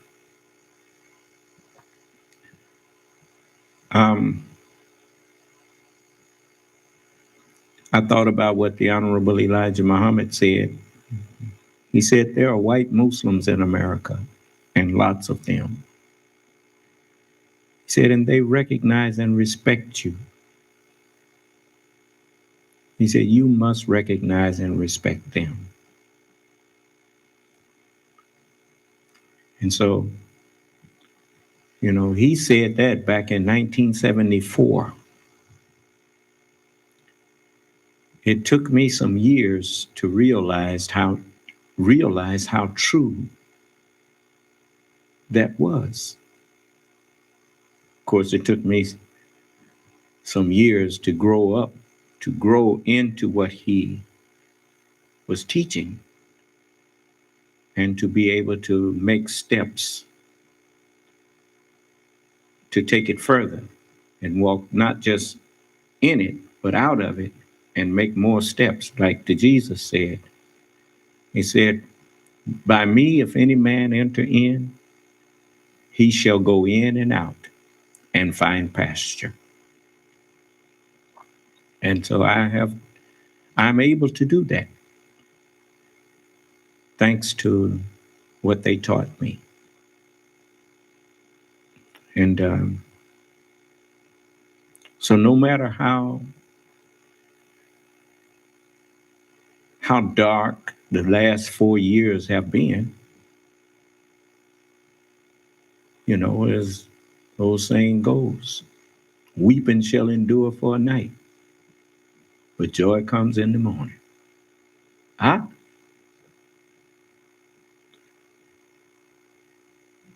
We have seen the results of the question that President Reagan asked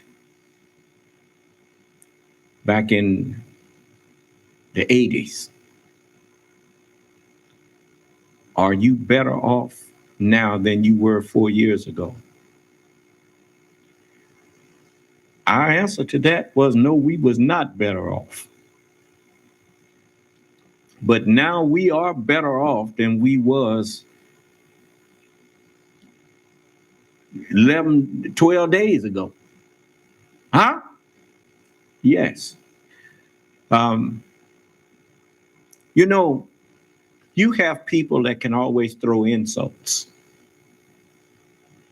But in a forum where a man is speaking to the public and inviting the public to speak back, the only reason you are not coming in here is because you don't have any truth that's on your side. The only thing you could come in here and do is make a fool of yourself by throwing an insult at a man who was willing to have a civilized dialogue with you.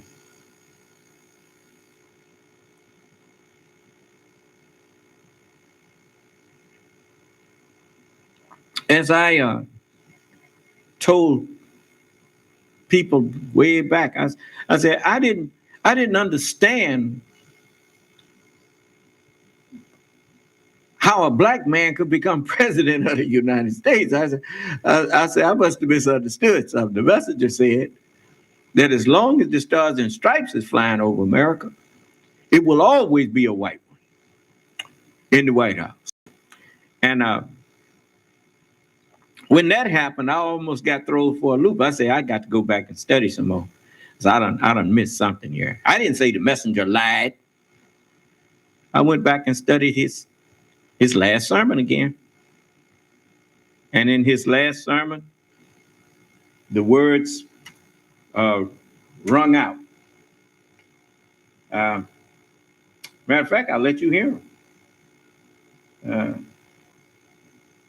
Let's see here.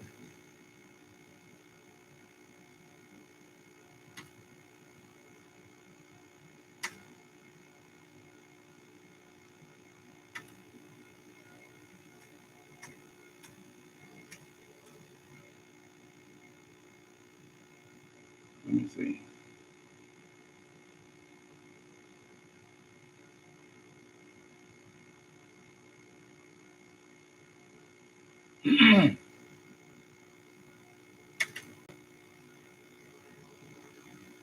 Just give me a minute.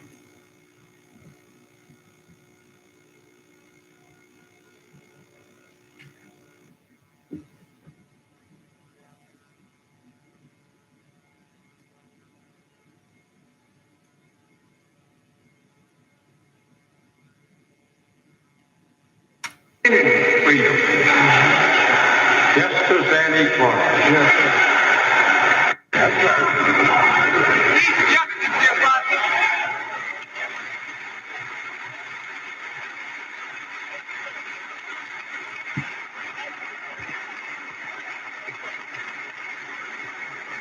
what I'm trying to say to you, we cannot put all the fault on the white. Yes, sir. No, he don't deserve us to charge him with all. Yes, sir. Because you're free. Yes, sir. And he make it clear to you are our king.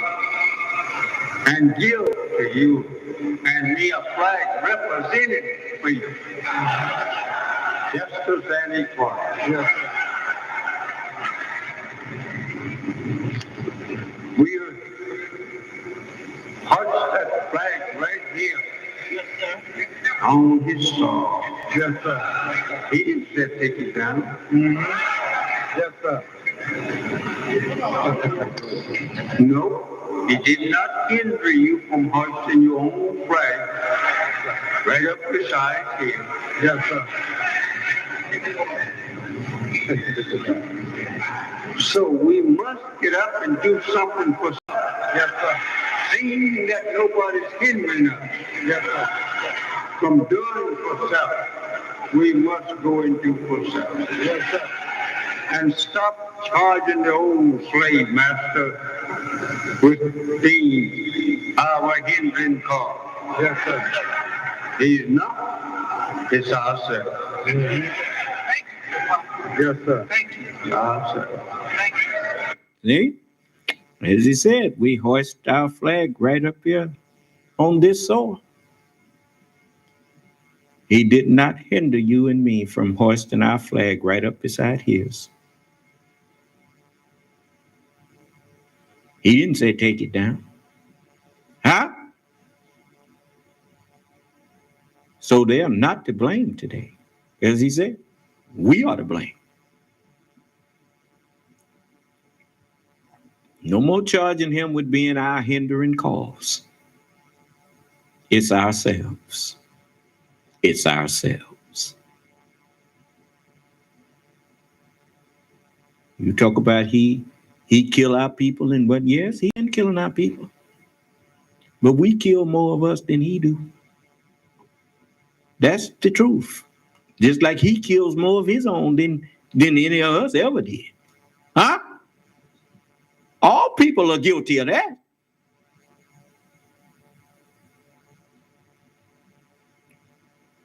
So, it's time to stop looking outside and blaming everybody but yourself for what's wrong with you.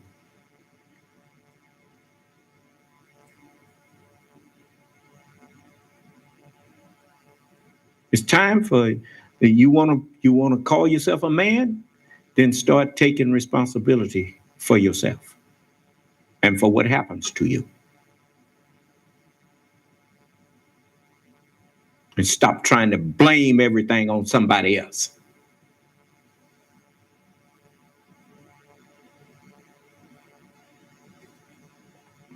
So the messenger, he gave us tough love. He gave us our manhood and womanhood back when he told us, stop blaming other people and take responsibility for yourself and unite with your own people and do for yourself. And quit begging.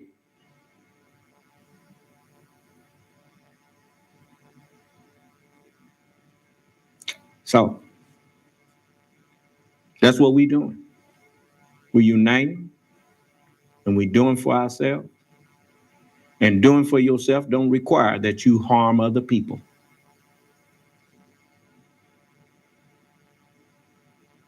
When you actually understand doing for yourself, you realize that it requires you to help other people.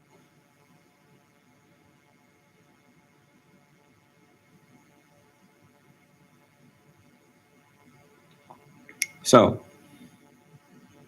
I'm not going to sit here and help you tear down the house that I'm living in.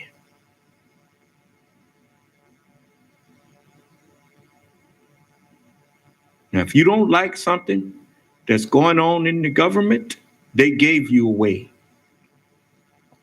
to change it. It's called Congress. And instead of talking about shooting the Speaker of the House in the forehead, you ought to be trying to work with her and get something accomplished for the betterment of the country. Instead of to carry out your racist, bigoted attitude.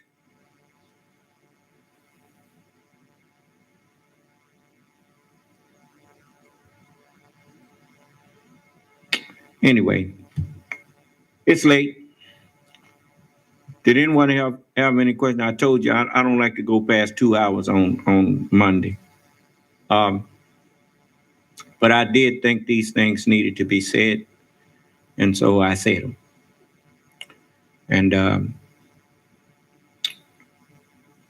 as I said to the intelligence community and even to law enforcement,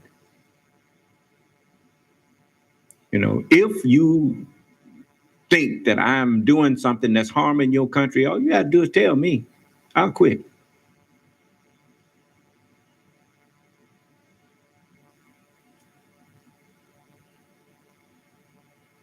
I think I'm doing something that will help your country.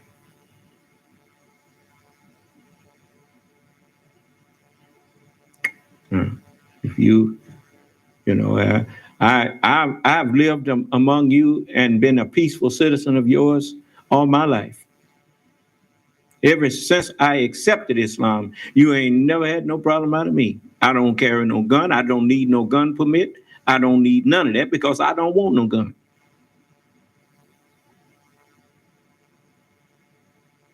And that was my MOS in military. An infantry weapons repairman. I knew how to tear apart all the infantry weapons and put them back together. And when something was wrong with them, I was the one who could fix them. I don't want that now. You couldn't pay me to be fixing guns now. I'll fix them when it won't work no more. If you want to know, I'm not going to kill nobody, and I'm not going to help you kill nobody. No.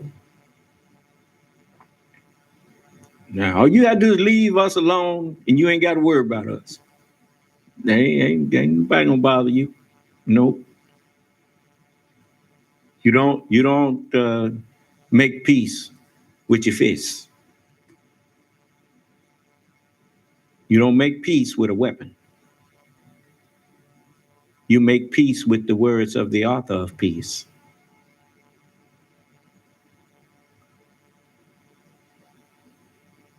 You sit down at the table of reason and you make peace with people. You find out what a person's problem with you is and you try to assuage their concern.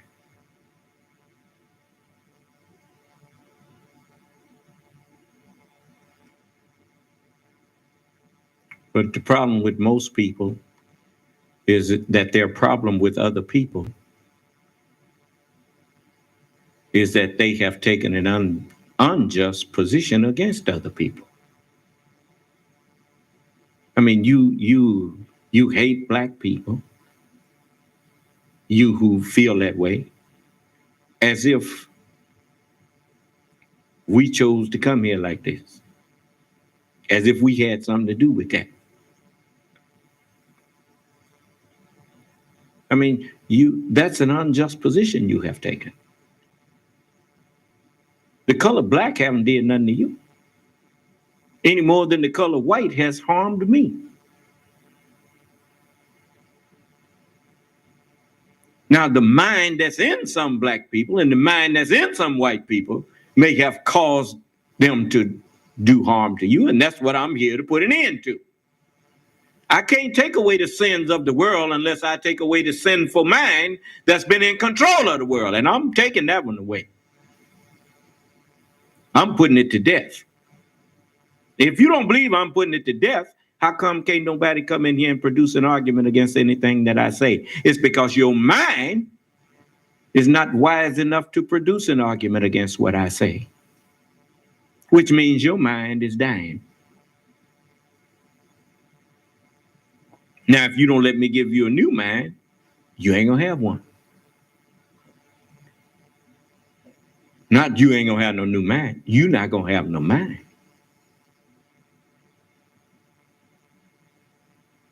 I told you.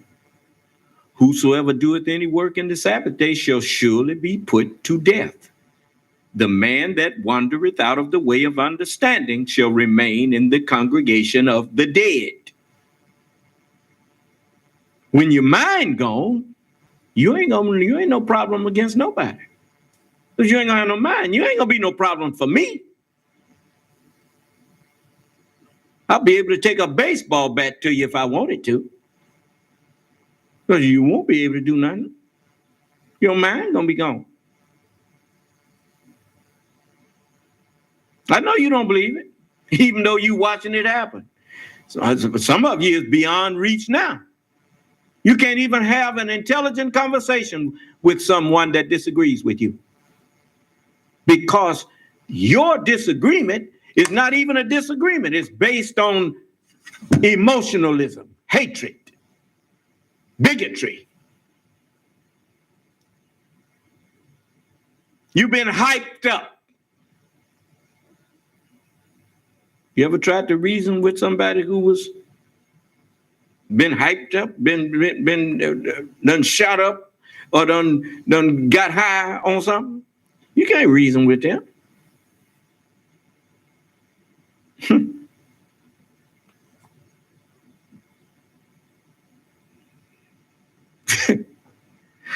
So, anyway, these people seeing pink elephants and stuff. There ain't nothing you can do with them.